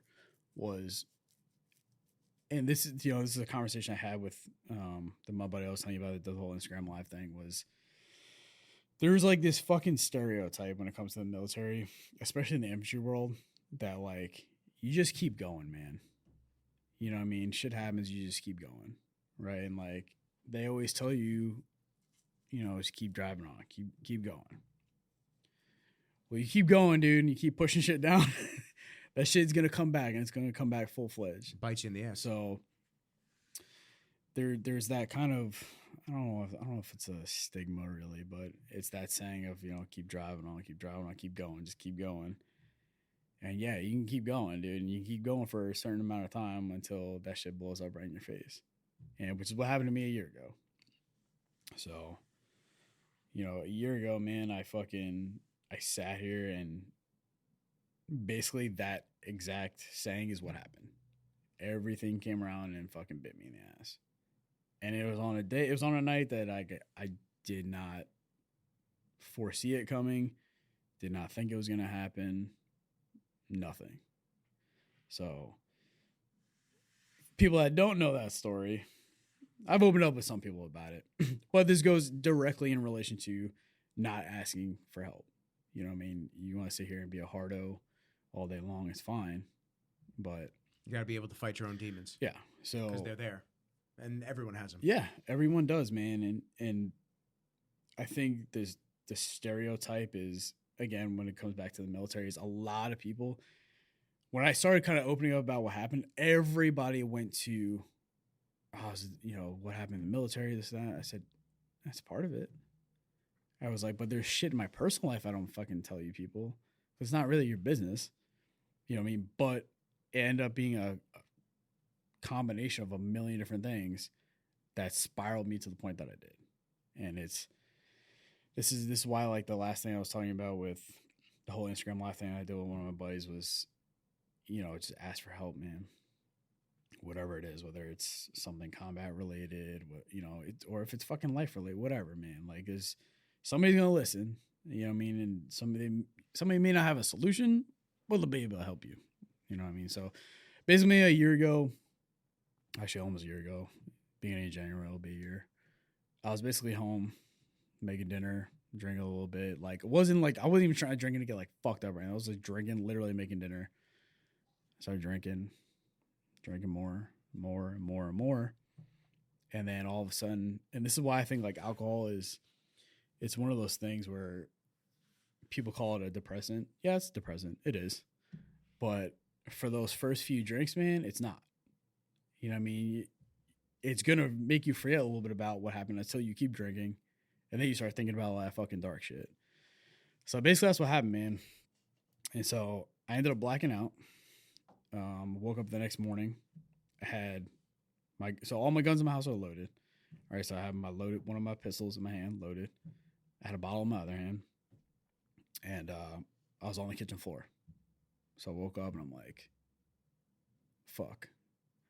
So roll over, put the gun down. Phone was dead. All of a sudden I go upstairs. I'm like, all right, like, let me just try to go back to sleep for a second. Put my phone on the charger. Oh, I don't even know how long I was asleep. I don't think it was that long. But I hear fucking banging on my door. I go down. It's my ex. My ex I dated in Florida. And fucking open the door, hysterically crying. And like, so now, dude, I'm at the point where I'm like, I'm trying to play catch up now because I haven't, like, I knew the situation I was when I woke up, but I'm trying to figure out, like, how did I get there? And so basically, I, like, found out I had sent out a bunch of messages, a lot of different people, like, concerning type shit. Like, shit that made it sound like I was going to kill myself. And so I was like, okay, let me kind of just take a breath here, roll back, slow down, and figure out where this is all coming from. So I hadn't read any of the messages until like it was maybe like a month or two after the whole incident where I actually finally read the messages. But the scary part about it was like all that shit I was feeling, man. Like I was fucking blackout drunk. So had I pulled the fucking trigger, I had zero control. You know what I mean? And that to me is what scared me the most, was I put myself to a point of zero control at all. And so I started to think about my friends, my family. Like, if I did it and didn't make it, there was no way I would have been able to explain any of it. So it got to me, man. So I flew home. I flew home that night. I called out of work for 2 days. Saw you. Yeah. So I remember I came home. I was like literally sitting on my bed. My mom came home and she like hugged me and I just started fucking crying, dude. Cause I was like, I don't know what's happening to me. This was all new for me. Like I'd never been this bad. Like I knew my drinking actually started to get real bad in college. It was my senior year of college. That was when I started to get real bad. Kind of toned it back when I got into the military. And then after I got back from deployment, it started up a little bit again and again and again. And it wasn't really till my last year where I started getting bad, like real bad. And then, all led up to this incident. So, Kenji just yawning. Excuse you, bro. Are we boring you? Yeah, Kenji? I'm fucking boring you. This is a serious part of the story. God damn, Kenji. For those that couldn't hear, he yawned. Holy shit. But yeah, so I came home for those 2 days, man, and I finally told my parents everything, like from start to finish, everything that was going on, from my personal life to the Army, everything. You know, and yeah, it was shitty, man. It was shitty, and I went back and talked to one of my boys I work with now, and he was like, hey, man, like, you need to go see somebody. And, like, you know me, I was like, fuck that. I ain't gonna fucking do that. Fuck that, blah, blah, blah, blah. And he talked me into it, and I was like, fine, I'll go. So I went, and the lady I spoke to, she like primarily works with like law enforcement and veterans, stuff like that. And I almost had it out with her. Like, I fucking hated her because all she was doing was just challenging me. And it pissed me off because I got to say something and she tried to like tell me I'm wrong. And I was like, well, I don't fuck, you know what I mean? Like, you know, I don't lie. I don't like, you ain't gonna fucking tell me I'm wrong. Dude, Kenji just sneezing over there. I know, bro. What is up, man? He's staring at me. Like it's my fault. Go back to sleep, Kenji. But yeah, so, you know, I went through all that, man, and I quit drinking for a couple months, and I had a lot of people, like, when I started drinking, everybody's like, oh, I thought you were fucking done. Are you okay? I thought you quit drinking, blah, okay? blah, blah. And I was like, I never said I was going to quit drinking. I said I was going to stop for a little bit. I said I didn't know how long it was going to be for. I said, but I knew in that point in time, yeah, I had to stop drinking. So I did. You know what I mean? And I got myself back to fucking normal to where I can fucking sit here and have a drink. You know what I mean? And we're having a good time. We're talking, whatever. You know what I mean? And because I genuinely like to hang out with my friends, have a couple beers, do whatever, you know what I mean? And be in a good environment. But yeah, this shit ain't the answer, man. Because, you know, I used to use alcohol. Alcohol was like my thing, man. It was a crush. It was my fucking thing, dude. Like anytime I just felt any type of way, dude, I fucking drank. Like my ex that I actually moved to Florida with, I dated while I was in the military. I remember she actually fucking, I was pissed drunk. We got the big ass fucking argument. She's like, "You're the one with a fucking drinking problem." What do you think that did? That made you more angry. You know, dude. So I fucking threw my Xbox, dude. You know what I mean? I'd fucking, it was bad. Yeah. You know what I mean? And I look back on those times, man, and think about what led me to that and becoming that type of person. And even back in college when I was with, you know, dude, I was destructive back then. Like, a lot of people don't even know that about me. Bro, I had to pay so much fucking money to the house I was living in because I fucking put holes all in it, punching all fucking everything I could, bashed my fucking head through a fucking mirror one day because we were in a fight. And, like, a lot of this shit is shit I don't even remember, bro. Like, I fucking, like, I put my head through a fucking mirror and I fucking realized it the next morning because, like, I woke up and I, like, ran my fingers through my head and a whole bunch of glass was, like, blood. Yeah. And, like, I would, like, go look in the fucking bathroom and the whole fucking mirror is shattered. And I'm like, oh, makes sense. So I've done a lot of stupid shit, man. I was, like, super destructive and, like, that's scary. You know what I mean? Because, like, how far does it get? Yeah. To where, like, something real fucking bad, you know what I mean? Something real fucking bad happens, right? So yeah, I mean, listen, sometimes people have to hit rock bottom to and that's what happened. To get to the point where they go, okay, I need help. And this is something that I need to get under control. And that's whether exactly it's going cold happened. turkey, whether it's dialing it back 110% and just going, I need to just stop, and then I can control myself and have a couple here and there and with friends, and it's not going to be an every day, every night type of situation. It's hard, man. Life is fucking hard, okay? Because we all go through shit.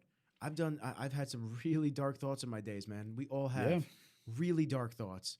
It's unfortunately, it's kind of like, it's like the world we live in. There's so many different stressors and pressures and things that we have to do. And by this age, you should be here. And by this, you should have this much money. And you need to be investing. And you need to be having a house. You need to be having a career. And, oh, you don't have kids yet. It's just like constant, just all around you. And you just got to be able to just, at some point, you hit that point where you're just like, okay, everyone shut the fuck up. I'm going to do things that are good for me. And I have to focus on me. Yeah. And this is like my wake-up call. You know, people have it with health, not even mental stuff. Yeah. People have it with, holy shit, doctor said if I have another cheeseburger, I'm going to die. Like, I'm going to have a heart attack right here and die. Yeah. So now it's time to get on my fitness grind. Yeah. So, well, you know, that's the thing is, one of the beneficial things for me now, at least opening up about what happened and what was going on, was there's been several people that have come to me now, like in private, and have told me, like, hey, I'm having these thoughts, or I've had these thoughts, or this, that, and the third. And it's like, all right, let's talk about it. You know what I mean? Because for the longest time, I was the same way. I ain't gonna fucking talk about it. Fuck you. I don't want to talk about this shit because, you know, every time I came home, I was always the army guy, right? I was always ice cold, going out. Yeah, just, you know, like. And for me, I never wanted to be like the fucking weak person, and, you know, like, I always thought therapy was a bunch of bullshit, and I never wanted to be looked at as like that person until you get to the fucking rock bottom and you're like, oh, I need some of that. I get it. I need some of that love. I need some of that. That I need someone to just have an ear and just be able to tell me their opinion on it. Yeah. Well, that's what this is for. That's what this platform is for. Yeah. You know, I started the podcast, and I say this almost every episode. I started the podcast because I just want to have real conversations with people. I just want people to just hear real stories and real shit. Because unless you're driving to your job from Smithtown to Comac every single day and you don't do anything else, or you're just doing your normal monotonous type shit. Yeah. And you don't realize, like, there's some people that have had some crazy shit happen to them, and there's some people that have some crazy stuff. And until that fight knocks on your door front, like, whether that's mental, whether that's physical, whatever it might be, until that knocks on your doorstep, you don't have these experiences to hear about. So that's what this is for, realness. Yeah. You know, Tyler and I used to talk all the time about mental health and stuff like that. I'm going to do an episode with Jamal soon about men's mental health. You're not a pussy if you go and ask for help. Like, you're not somebody that's weak if you need help. And that's the thought, man. Like, that's the stigma, is like, as a fucking man, a lot of dudes out there are like, I don't want to fucking be that guy. Yeah. No, yes, you do. Trust me. You want to be that guy, because you're going to get to a point. I don't care how fucking strong you think you fucking are, bro. I don't care. It doesn't fucking matter. It does not matter to me, because you're going to get to a point where something is going to happen and you're going to get to that rock bottom, whether it's something in your fucking job, something you see on the side of the road, something in your family. Something's going to happen, you know what I mean, where you're going to get fucking low. It may not be rock bottom, but you're going to get fucking low. You know what I mean? It's going to happen. It's life. And if you sit there and you let that shit fucking eat, it's going to eat. It's going to eat, and it's going to fucking eat. It's going to eat you from the inside out. Yeah, it will. So, yeah, man, it's that stigma, you know what I mean? And I held on to that, like, with a death grip for so long of, like, I didn't want anybody knowing my shit. Anybody. Yeah, I mean, you told me when you came home, and we kept it quiet. Well, yeah, and, like, we kept it quiet. Certain people that are, like, very, very in my, like, inner circle, yeah. You know what I mean? I've told people, but, like, and it's people I know, like you guys, that wouldn't say anything, you know what I mean? Because it was stuff that, like, I didn't want people to see me as that until they did. You know what I mean? Until they did see me at it, and it wasn't pretty, put it that way. Give me a hand, man. I love you. I fucking love you. We'll put it that way. I fucking love you, bro. Yeah, man. But listen, life's good now. Life's going on the up and up. Yeah, it's getting better, man. You know, certain decisions that need to be made and certain things. I mean, yeah, I've been a cop now, and being a cop now, dude, has its own fucking battles. Yeah. You know what I mean? And now, do you wish you stayed in the Army, or you? Yeah, 100%. Yeah, that's what I hear from. And I hear that from all of my friends that are in the military, or whether Marines, Airborne, Air Force. Yeah, everybody says they wish they stayed instead of going into police work. Yeah, 1,000,000%, man. You know, I'll always have, you know, my tight group here, and you know them, and obviously you guys that are in my fucking here to me, you know that. But some of the closest people I've met in my life to this day were from when I was in the military, and it's a different kind. It's a different kind of it's bonded through different experiences and stuff that you're not going to get at home. You know what I mean? But yeah, dude. I mean, I fucking loved what I did.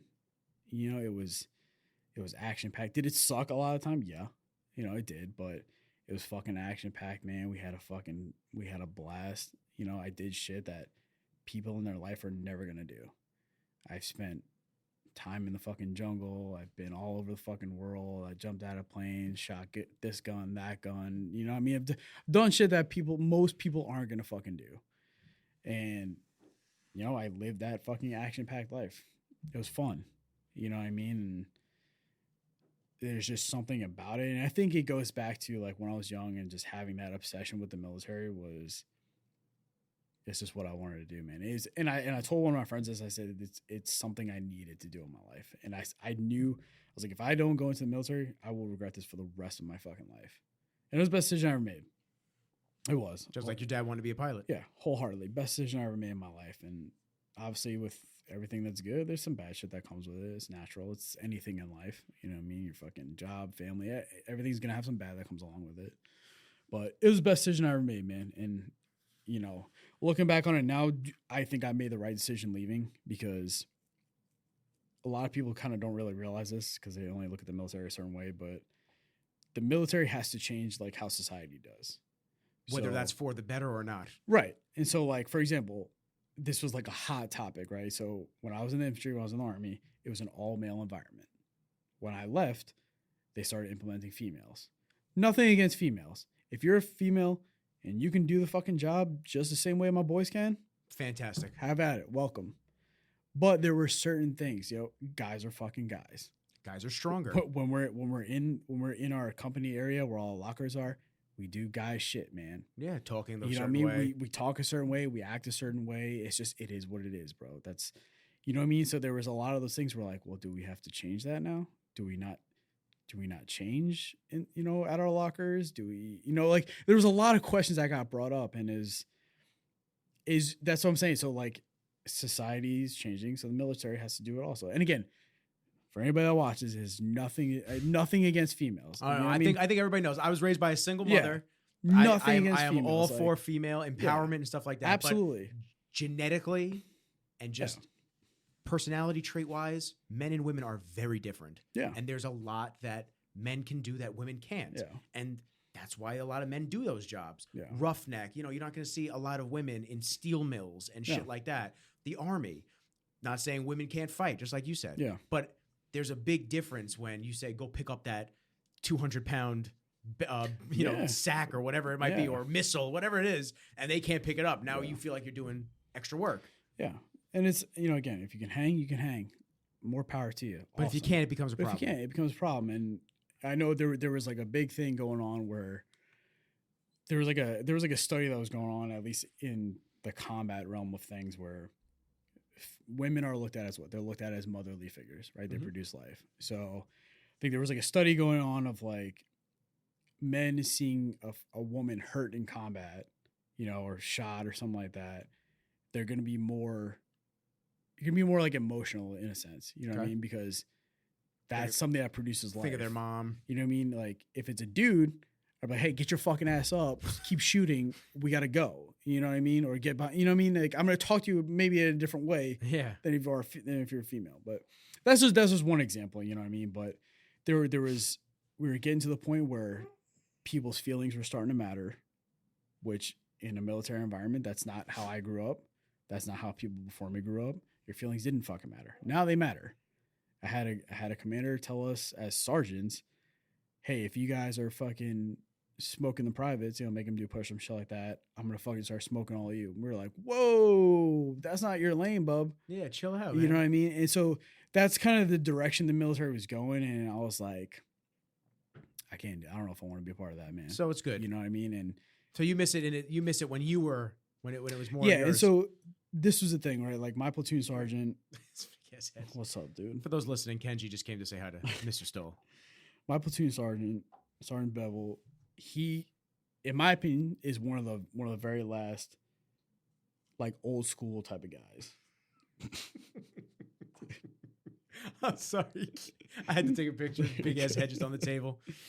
But yeah, he was like in my opinion, one of the last old school type of guys, and that's how he treated us, and it was in a way of you're gonna do things this way, you're gonna do things this standard, you know what I mean? That's how he laid it out, which in my opinion is why our platoon was so successful.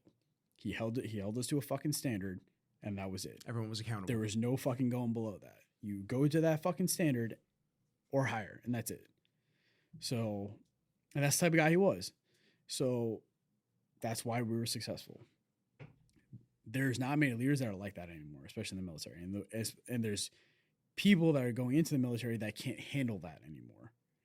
And it sucks because hate it, love it, I don't care, but that's what's going to make guys successful. They know who's in fucking charge. They know what the fucking standards are. They know what the fucking goals are, and they make shit happen. And the military, that's protecting the free world. Exactly. So that's how we fucking went day to day. And that's why we did what we did. So, but things, from what I saw when I was getting out and how I hear things are now, things aren't like that anymore, which is a shame. It is, it's unfortunate. Not to say that they suck now or whatever. I don't fucking know. I haven't been there in fucking 2 years, 3 years, however long it's been. Can I help you? Just being mad needy. You have to bring this guy to a dog park soon. Oh, you see his face?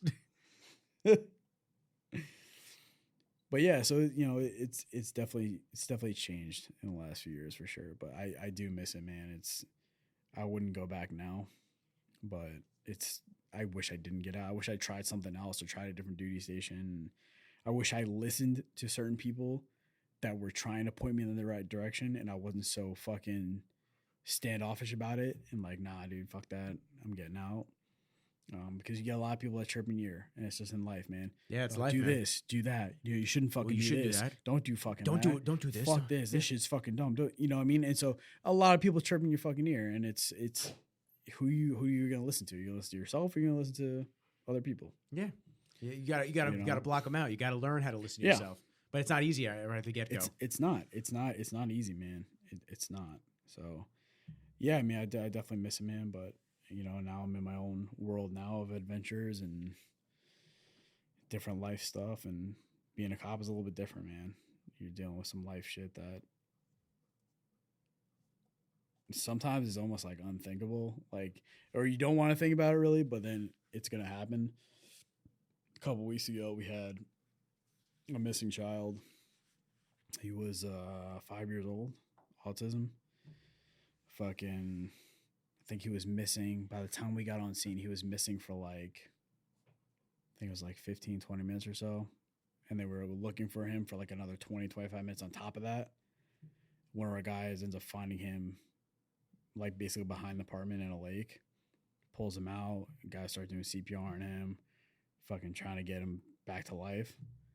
Kid ends up fucking dying. Like, you know, fire department comes in, gets him, but the kid fucking died.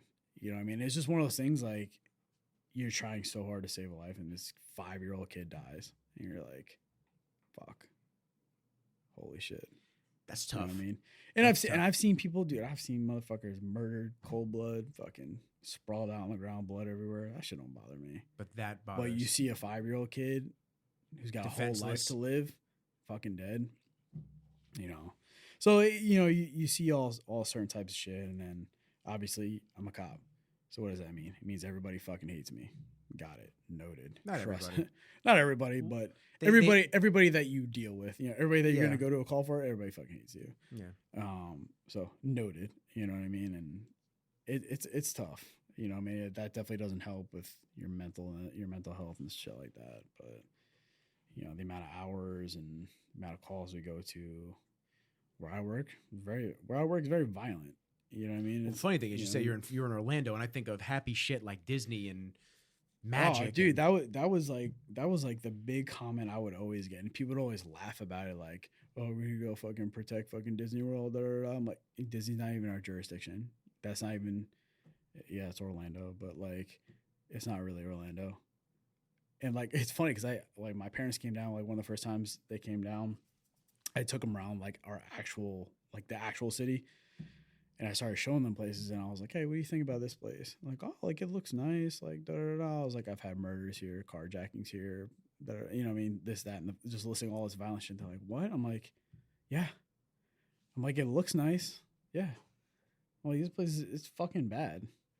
Yo, Kenji, go lay down, bro. What are you doing right now? What are you doing with your big ass head?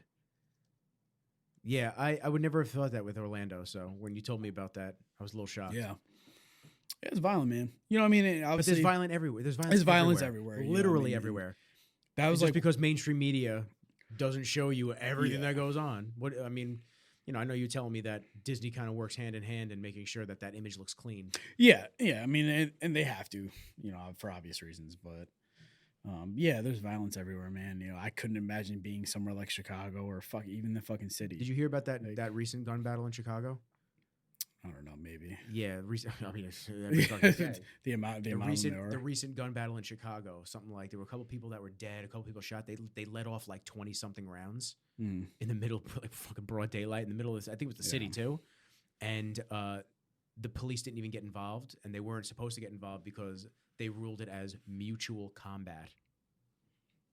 Mutual combat's like fist to fist, not where stray bullets can hit people in a fucking building.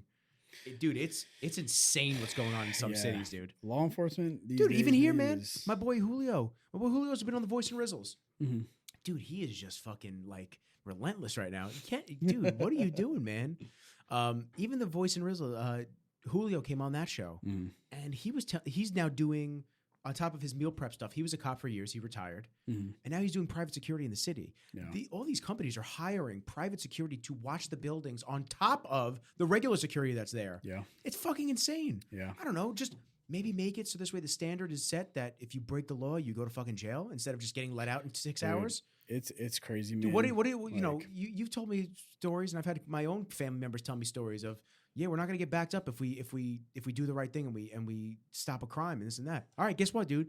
Your life means more to me than that store getting robbed. So sit in the fucking car. I mean, it is what it is. We see it a lot, man. It's not just where I work. It's a lot of other places, man. And you'll see a lot of these people that constantly commit crimes.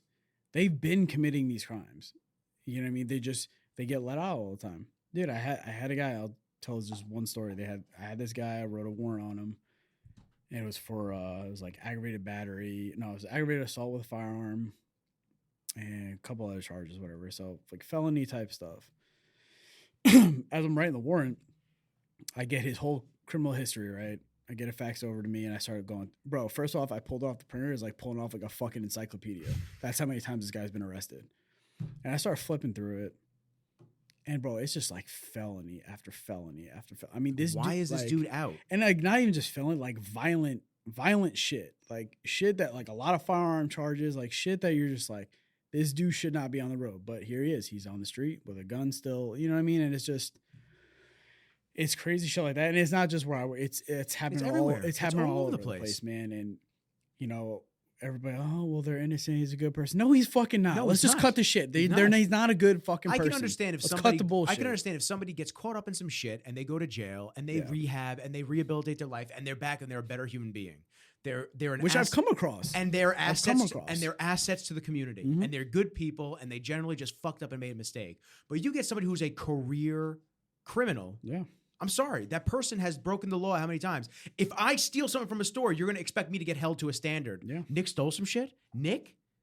Yeah. He stole shit. Well, I mean, it is what it is, man. Yeah. Like he's got to get held accountable. Yep. Get charged, do it. Okay. Why does that guy get to slip? Yeah. Why does he get to slip out the ropes? Oh, he's just misunderstood. No, he's not. He's breaking the law, and it seems to be a habitual attitude and problem that he's doing this.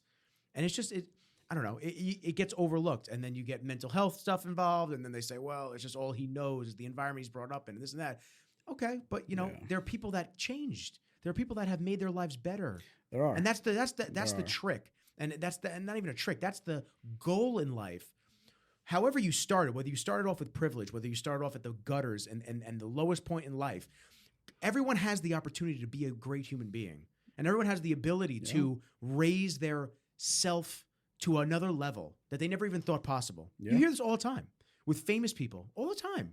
And whether they're bullshitting just for a fucking story or not, you still have that thought process, and that needs to be instilled in kids that are in the wrong environments.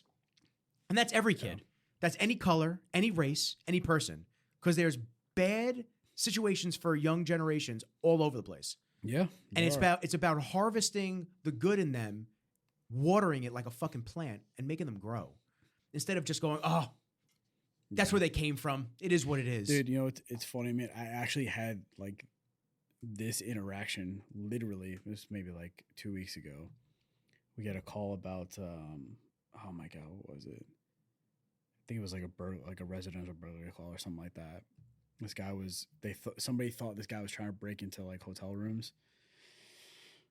Long story short, we go on this whole fucking goose egg chase trying to find this guy and finally find him, right? And me, I'm the type of guy where if you're the person I'm looking for, I'm going to be very firm with you. And I'll put you in cuffs, be very firm with you, grab you, whatever, do what I got to do. And the guy didn't like me. We'll put it that way, right? Like he had a very fucking big problem with me. So long story short, right? Found out the guy's story. He wasn't doing anything wrong, but this guy's been to jail several times for felony charges. So we're getting ready to wrap things up or whatever. I'm kind of talking with the guys, and the guy comes over to me. He's like, hey, can I talk to you? So yeah, sure. Absolutely, man. What's up? So we go off, just me and him talk one-on-one. He's like, listen, man, like, I get it. Like, we need you guys. And this is a guy who's been arrested several times, right? For felony shit. Burglary, like a big, like felony shit. We need you guys. Like, I know how it is for you guys out there.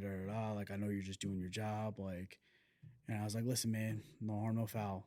Like, I did what I had to do. I did my job. You're good. I was like, are we straight? He's like, yeah, man, we're good. Fucking fist bumped, and that was it.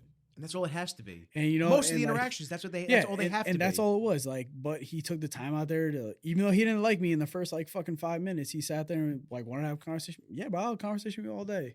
Listen, it's fucking we're humans. It's business, bro. We're all humans. But you're good to go. Appreciate you having a conversation with me, but this is what it is. You know, but there's some people that aren't gonna have that conversation, man. Yeah, they just don't want to see you. They don't want to deal with it. They don't want to see you. And dude, I've had people fucking screaming at me on the phone and shit because we were trying to arrest. It was like a little white chick. She was fucking drunk and she ended up hitting an officer. And I was like, what do you people want? I don't get it. What do you want? She assaulted somebody. You get mad if it's a black person. You get mad if it's a white person. You get mad. Like, what do you want? I mean, what at the end of the day is going to be right for you? Do you want it to just be the Wild West and everybody just defend for dude. themselves? Because a lot of people aren't ready for that. They're not, and it's crazy. Like, you try to do a job as a cop now, and it's hard, man. I think as law enforcement, some people are gonna probably hate me for saying this, but we're at a point in time right now where like a lot of leadership in law enforcement were cops back in the day. There was no body cameras. Things were different. They did things differently. I'm not going to say they did anything legal, illegal, whatever. I don't know because I wasn't there. But you hear stories. You know what I mean? And things were different back then. Now things are different. Everybody's got a cell phone in their hand. Everybody, even if you're doing things to the T from the fucking book, somebody's going to say, he's on his neck. No, I'm literally not. But somebody's going to say it. As soon as somebody says it in the crowd, phones are out. Everybody's watching now. And they're not even doing it in terms of like... Your leg might be on his fucking ass cheek, but somebody says he's on his neck, everybody's phone's out like, well, get out. You know what I mean? And it's just... And they rile it up too. They rile up to... He was just on it or stuff like that. It's almost like a lose-lose battle. It is, man. It is. And... Well, places that have the police reform, like Minneapolis, Minnesota, dude, like they were scaling the cops back. Yeah. Now they're saying no, we need them. They did that in oh my god, what's that place in fucking what was it, Portland, where they had that fucking the Chaz zone? Yeah, that shit. First off, the mayor of there is just as fucking dumb as and I'm trying not to get political right now, but like I don't care what your viewpoints are. If you sit there and you think that like De Blasio, Lori Lightfoot, and the mayor of fucking Portland, if you sit there and you think that these people are doing excellent jobs, you got to reevaluate yourself, because these people might be the biggest jokes in history. Just like Cuomo, right? I said the entire fucking pandemic, Cuomo brothers are the biggest losers on the fucking planet. Gets fired from fucking and CNN. Fredo's gone too. That was the best news I could ever. I fucking can't stand them. Yeah. Don't point your finger at me in your ivory tower and say, don't do this. You're not allowed to do this. Fuck you. And then you just go do whatever the fuck you want. Yep. No, you're an asshole. Lori Lightfoot's an asshole for allowing her city to become a fucking military zone, basically. And the fact that place hasn't been, I mean, it's just insane. It's insane. It is. Like, if you really wanted activists to go in there and shout and claim that we need change, go to Chicago, because Chicago needs change. Yeah. Bad, because people are dying. Mostly black people, and it's mostly because of themselves. They're killing each other, and it's really fucking sad. I have so many friends, different colors, different ethnic, different everything. I love everybody. I don't want to see anybody die. Dude. I want to see everybody thrive and be the best versions that they can be. But like, if you really want to change shit, you got it right there. There's your prime example of something that needs help, and they need help bad. And then that Chaz zone in fucking Portland was the biggest joke ever. Didn't a couple people get raped, and a couple people got shot too? Yeah. And they're sitting there waving the cops into the Chaz zone. I'd be like, no.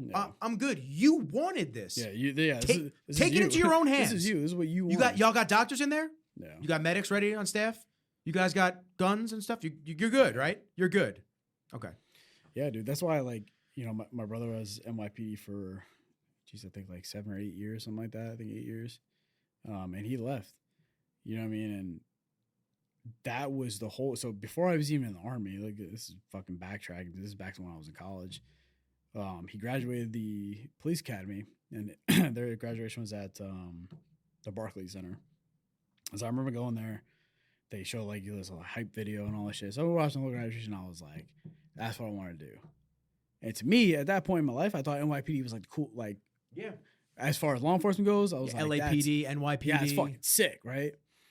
And so I took tests and did all that shit, right? And I actually got called the month I was leaving for basic training to go start doing the process for NYPD. And I just deferred all of it. And then it was... How happy you did that? Dude, because it was like my last year in the Army, and like that was really my only backup plan if I wanted to do anything. And that was like right around the time where New York just started going fucking down the shitter. Yep. And I was like, you know what? That just doesn't seem like a good idea. And I'm glad I didn't, because now I look back on it and I'm like, the city's a shithole right now. The city is a shithole. I'm like, fuck, bro. Dude, I go to the city. I drive through because I go to Jersey. I drive through the city and I'm looking around. I'm like, I don't know how there's anybody in here still. I don't know how you live here. I refuse to go to the city, just like between the tyrannical rule of the government in, the state government in the city, in the tri-borough area, to just like how they just allow shit to just slip, and that new drug clinic, yeah. That if you don't know about this, it's fucking crazy that they'll have a drug specialist watch you as you shoot up and give you clean needles. They had something like 6 overdoses there already. It's only been open like a week, not even. Yeah, literally, probably not even. I mean, how is this helping? I get you don't want people on the street just doing drugs in plain daylight, but that's a whole other issue. That's a mental health issue. That's not much better. You got to clean the streets up from the homeless for and I'm not saying clean them up like just get rid of them. Yeah. Y'all been telling us, and I'm saying y'all like the government, y'all been telling us exactly how to spend our money and what to do for fucking years. But we can't question where our budgets are going. Yeah. Our taxes in New York are insane. Where's all that money going? There's potholes all over the place. Yeah, bro. It seems like New York doesn't know how to spend the money. So like maybe you guys are the problem. You don't know. And I don't care if you're on the left, if you're on the right, if you're in the fucking middle. Yeah. I think nobody knows how to spend the money. And we need a total reform of government. Yeah. At a high level, at a state level, at a federal level. I think in general, things need to be changed. And you're going to sit there and point fingers and say, oh, well, here, we're going to clean the streets up by letting people shoot up in front of somebody. Yeah. So if they're about to die, we can give them a Narcan shot. Like, what? Yeah, I mean, it's that's why everybody's on this DeSantis fucking binge, and I think the guy's fucking great. Yeah. You know what I mean? And he does a lot. He says it like it is. It's not just law enforcement that he does things for. I know that's like one of his main things, but dude, people are fucking happy. Like he's on this fucking thing of he's going to let people live their life. You know what I mean? If you want to fucking go out and get the fucking vaccine, go ahead, go get the fucking vaccine. If you don't want to do it, okay, don't fucking do it. You know what I mean? Like my family was just telling me they were in the city the other day, and they everybody I guess in there is asking about that what do you call it? That fucking vaccine card, like to show proof or whatever. See, you don't even know about it. And I was Florida. Like, this is like different. This is I was like, world fuck for you. that, bro. I gotta give you a card that says I gotta. Nah, I'm good, dude. And I've had people ask me this all the time. Whether you get it or you don't, it's still fucked that you're gonna sit there and yeah. I have to show you a permission slip to get into this fucking restaurant. Like, come on, bro. Yeah, you know what I mean. And I've talked to a couple professional athletes that refused to get it. Yeah, and they literally said I went to a spot in Brooklyn, or I went to a spot in Queens, or that I used to go to all the time, and now because I don't have it, they won't let me in. And it's a place that I supported for years. It's crazy. And I sit there and I just go, really? Okay. All right. Dude, well, once all your business continues to fleet, we'll go from there. And I hate to see it, man, because I know that it's just gonna. It goes back to what I've been saying to friends. It's like the government doesn't give a fuck about you. Oh, they don't care. And the people that sit there and think that they do are delusional. And I have family members that are like that. The government knows everything and they're the best and this and that. Nah, they don't know shit. They're just people like us that have a little bit more power that sit there and they can say, okay, well, I think this is what's gonna work. Yeah. And if it doesn't work, instead of accepting ownership and going, we fucked up, we need to change things, this is how we're gonna go for going forward. They won't do that. They'll just drag it out. Yeah. And they'll be like, I can't be wrong. We're the government. We can't be wrong. If we're proven to be wrong, then all this was for nothing. Yeah. And that's in not only COVID, that's with everything. So literally. To have somebody like a small business, because I'm a small business. So I think like if the government came and told me, hey Nick, you can't film Monday, Wednesday, Fridays because of COVID. You can only film Tuesday, Thursdays, maybe Saturdays. I would politely explain, fuck yourself. Yeah. I film when I want because it's my money. And I have to make a living. Yeah. Whereas you never seem to not make money. All of you guys always have jobs, right? Throughout COVID, throughout everything. Cuomo's sitting there saying you got to stay home. Really? I got to stay home.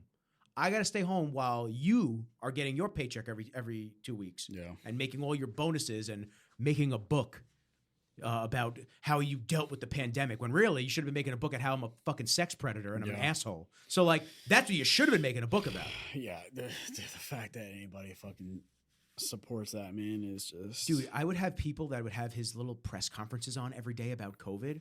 I'd be like, is this just like a dick measuring contest? Because in my mind, this dude's putting his dick on the table and just like bringing a ruler out. And he's just going, hey guys, look how big this is. Look. Like, dude, it was ridiculous what I listened to this guy talk about. And that finger pointing, stay home or you're killing grandma. And then you killed everybody in the fucking nursing homes. So that's weird how that worked out. Very ironic. So you killed grandma. You just wanted to tell us that we were doing it. But it's just a bunch of bullshit. And I think the times that we're in right now, I said this to a couple people as well. The times that we're in right now, we've had very good years the last 20 years. Mm-hmm. Whether we've had Republican presidents, whether we've had Democratic presidents, it doesn't matter. In the grand scheme of things, everybody gets their way. You have a Republican president for 4 years. The Democrat comes in the next 4 years, and he removes everything the Republican did. And the Republican comes back in, and he removes everything the Democrat did. Whatever it is, I don't fucking care who you like. Doesn't matter to me. I don't like government in my business. So for me, I just don't like government in general. Dude, I've never voted. I've literally never voted because I don't give a fuck. Like, there you go. So it's like... I just don't give a shit. So whatever that is, it's just like you got to make your own path. Yeah. The big thing that you have to understand is that these people don't care. You have to just keep moving with your life and not allow what they say to affect you. Yeah. Unless there's a nuke coming down on us right this second, leave me alone. Yeah. Don't tell me anything else. I don't want to hear about anything else. I don't want to hear your dumb fucking press conferences every day. I don't want to hear any of your input because your input really doesn't matter in my life. And that's kind of the fact, though. Dude, that's the vibe that I stand in. But the point I was trying to make. Don't laugh at me. Imagine if I was drinking. The point that I was trying to make was very easy times have created very weak individuals. Yeah. Men and women. Mm-hmm. You see it all over the place now. Yeah. With COVID, with business, with life, which is in general. Even when everyone got the okay to go back to normal, how many people are just like, oh no, I'd like to stay at home and this and that. Fine, stay at home then. Yeah. That's cool. I've been grinding during this whole thing. Yeah. I got shit to do, man. I don't take no time off. Yeah. I have shit to do. I got a life to build. I'm just getting started. I've been saying that for the last 4 years. Still just getting started. I'm in the intro stages. Yeah. There's so much more to do. And I think that these weak mindsets, I'm not even calling them weak people. I'm going to call them weak mindsets because they've been conditioned to believe that. And it kind of goes full circle back to the indoctrination during colleges and during all the stuff that you get a job, get a family, get the white picket fence, get a dog, get like, and just all this like what you should be. How about everybody just does what they want to do? If you want to start your own company, start your own fucking company. Yep. You want to be a cop? Be a cop. You want to go to the moon or go to Mars with Elon Musk?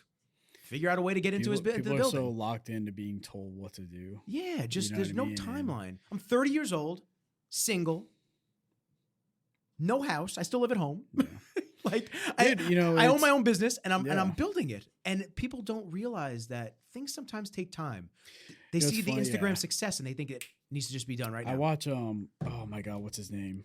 Fuck, the owner of the fucking Jets. I don't know the owner of the Jets' name. Gary V. He doesn't own the Jets. He doesn't own the Jets? No. I could have sworn he owned the Jets. No. All right, he owns some fucking team. No. All right, anyways, whatever. Hold on, I'm looking it up right now. So I'm looking it up right now. So I was watching Gary V, right? So he does a lot of Gary V's I'm going to let you continue. Gary V's an interesting guy. He is. But there's a lot of not interviews, but a lot of talks he does. Like there's something he says, right? And it's because everybody wants what? They want money now. They want the house now. They want this, they want everything now, right? And so like one of the fucking things he always says is, he's like, oh, people ask me like, why I fucking spend so much time working this and that. He goes, because I love the process. And people don't like that anymore. They don't like the process. They don't want the hard work. They don't want to put they want everything now. Give me it fucking now. Because they see, and I think social media has a lot to play in it. We talk about that. Oh, social, dude. You see all these people winning. You see all these people doing big things that are, even listen. There's so much shit that I do. If I didn't need this thing for work, I would launch this into the fucking ocean. Me too.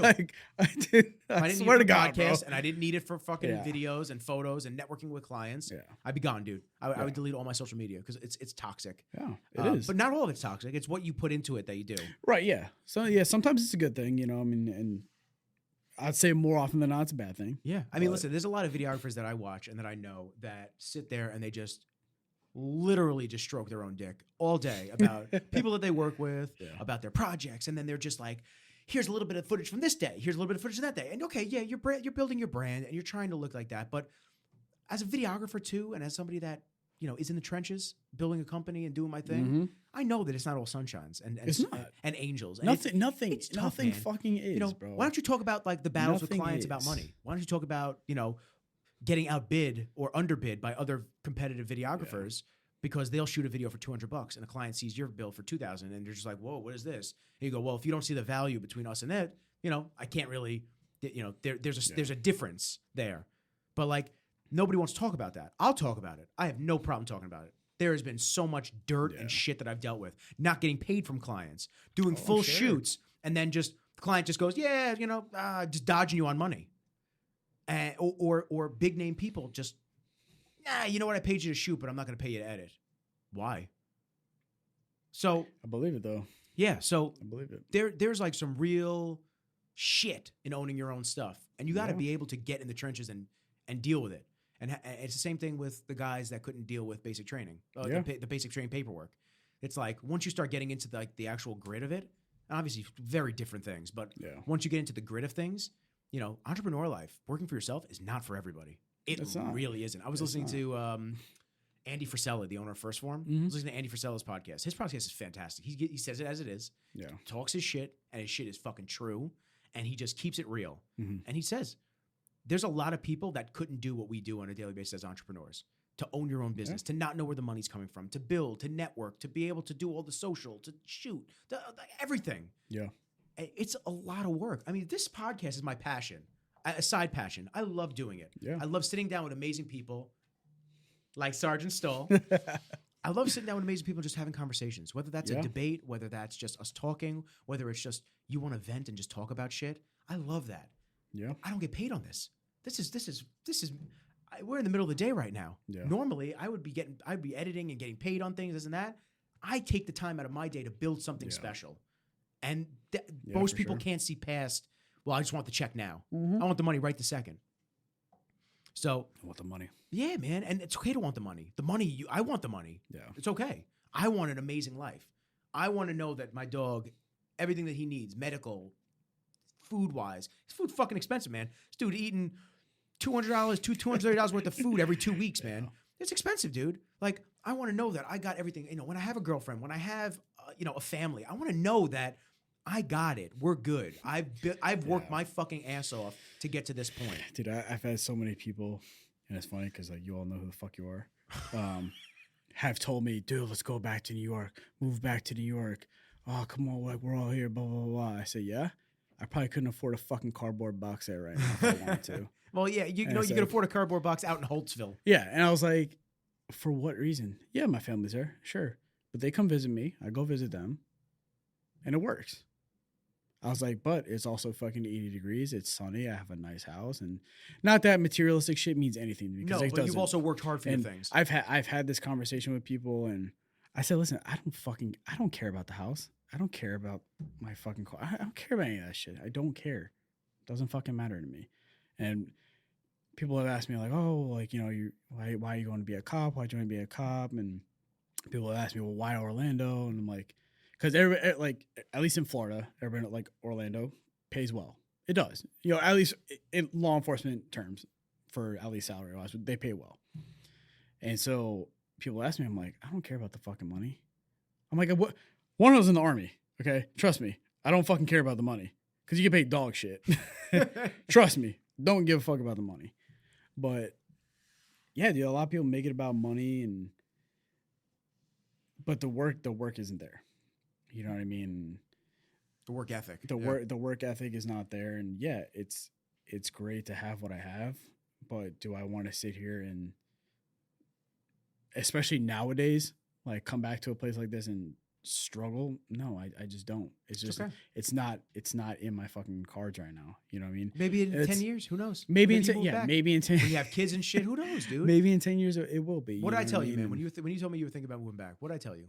do what you feel is right. Yeah. If you want to stay in Florida, stay in Florida. If you want to, if you want to come back here and do something here, do something here. Just be true to yourself. Don't listen to other people. Don't be pressured. It comes back to the same thing. Don't listen to the outside noise. Focus on that internal noise. Focus on yourself and just go, what do I want? What do I want to do? What's going to benefit me? Yeah. If you're happy where you're at or generally happy, in and out, that's fine. But if you're miserable and you really hate it and you really need a change, then you start assessing, well, where is it going to be? Is New York that place? Is another place that place? Yeah.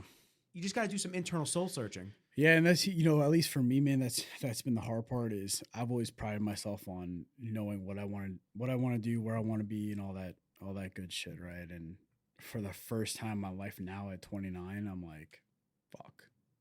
And there's a lot of questions that have been raised about certain things, and what I'm experiencing now is something I thought I was going to experience when I was 21, 22, when I was in college, and like, I don't know what I want to do with my life, and go through that. Because most people do. Mm-hmm. They at a young age, they go, oh, fuck, I don't know what I want to do with my life.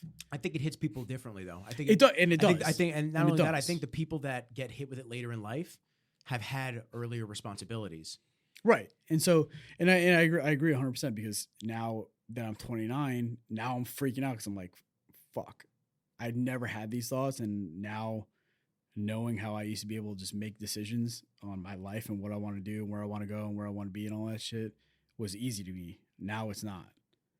And now I'm like, fuck. You know what I mean? But I still go to work every day. I still work hard. I still make my money. Well, not now because I'm on some light duty, but yeah, dude, but it's all about the process, man. It's all about the process and making those decisions to do what you want to do. It really is dude. At the end of the day. You know what I mean? But a lot of people are, like I said, they're set in stone with wanting things now and not wanting to put the work in, and it's sad. It's fucking sad. Yeah, dude. It's really fucking sad, dude. Well, at least we got the hard work. We're out here, bro. Boots on the ground, bro. Dude, yeah, for real, man. Absolutely. And I think podcasting might be in your future too. Dude, You know how long we've been going? Do you know how long we've been going? What, an hour? About almost 2 hours and 15 minutes. No shit, really? Yeah, dude. I didn't even feel that That's long. why this motherfucker's walking around. He's like, damn, bro. Yeah, I gotta take a shit. Come Let's on, go. I gotta go. But, I think it's a good segment to kind of exit out. Yeah, dude. But I do want to have you on again. Yeah, just to shoot the shit and just talk about things. And yeah, dude. You're an amazing human being. I love you, dude.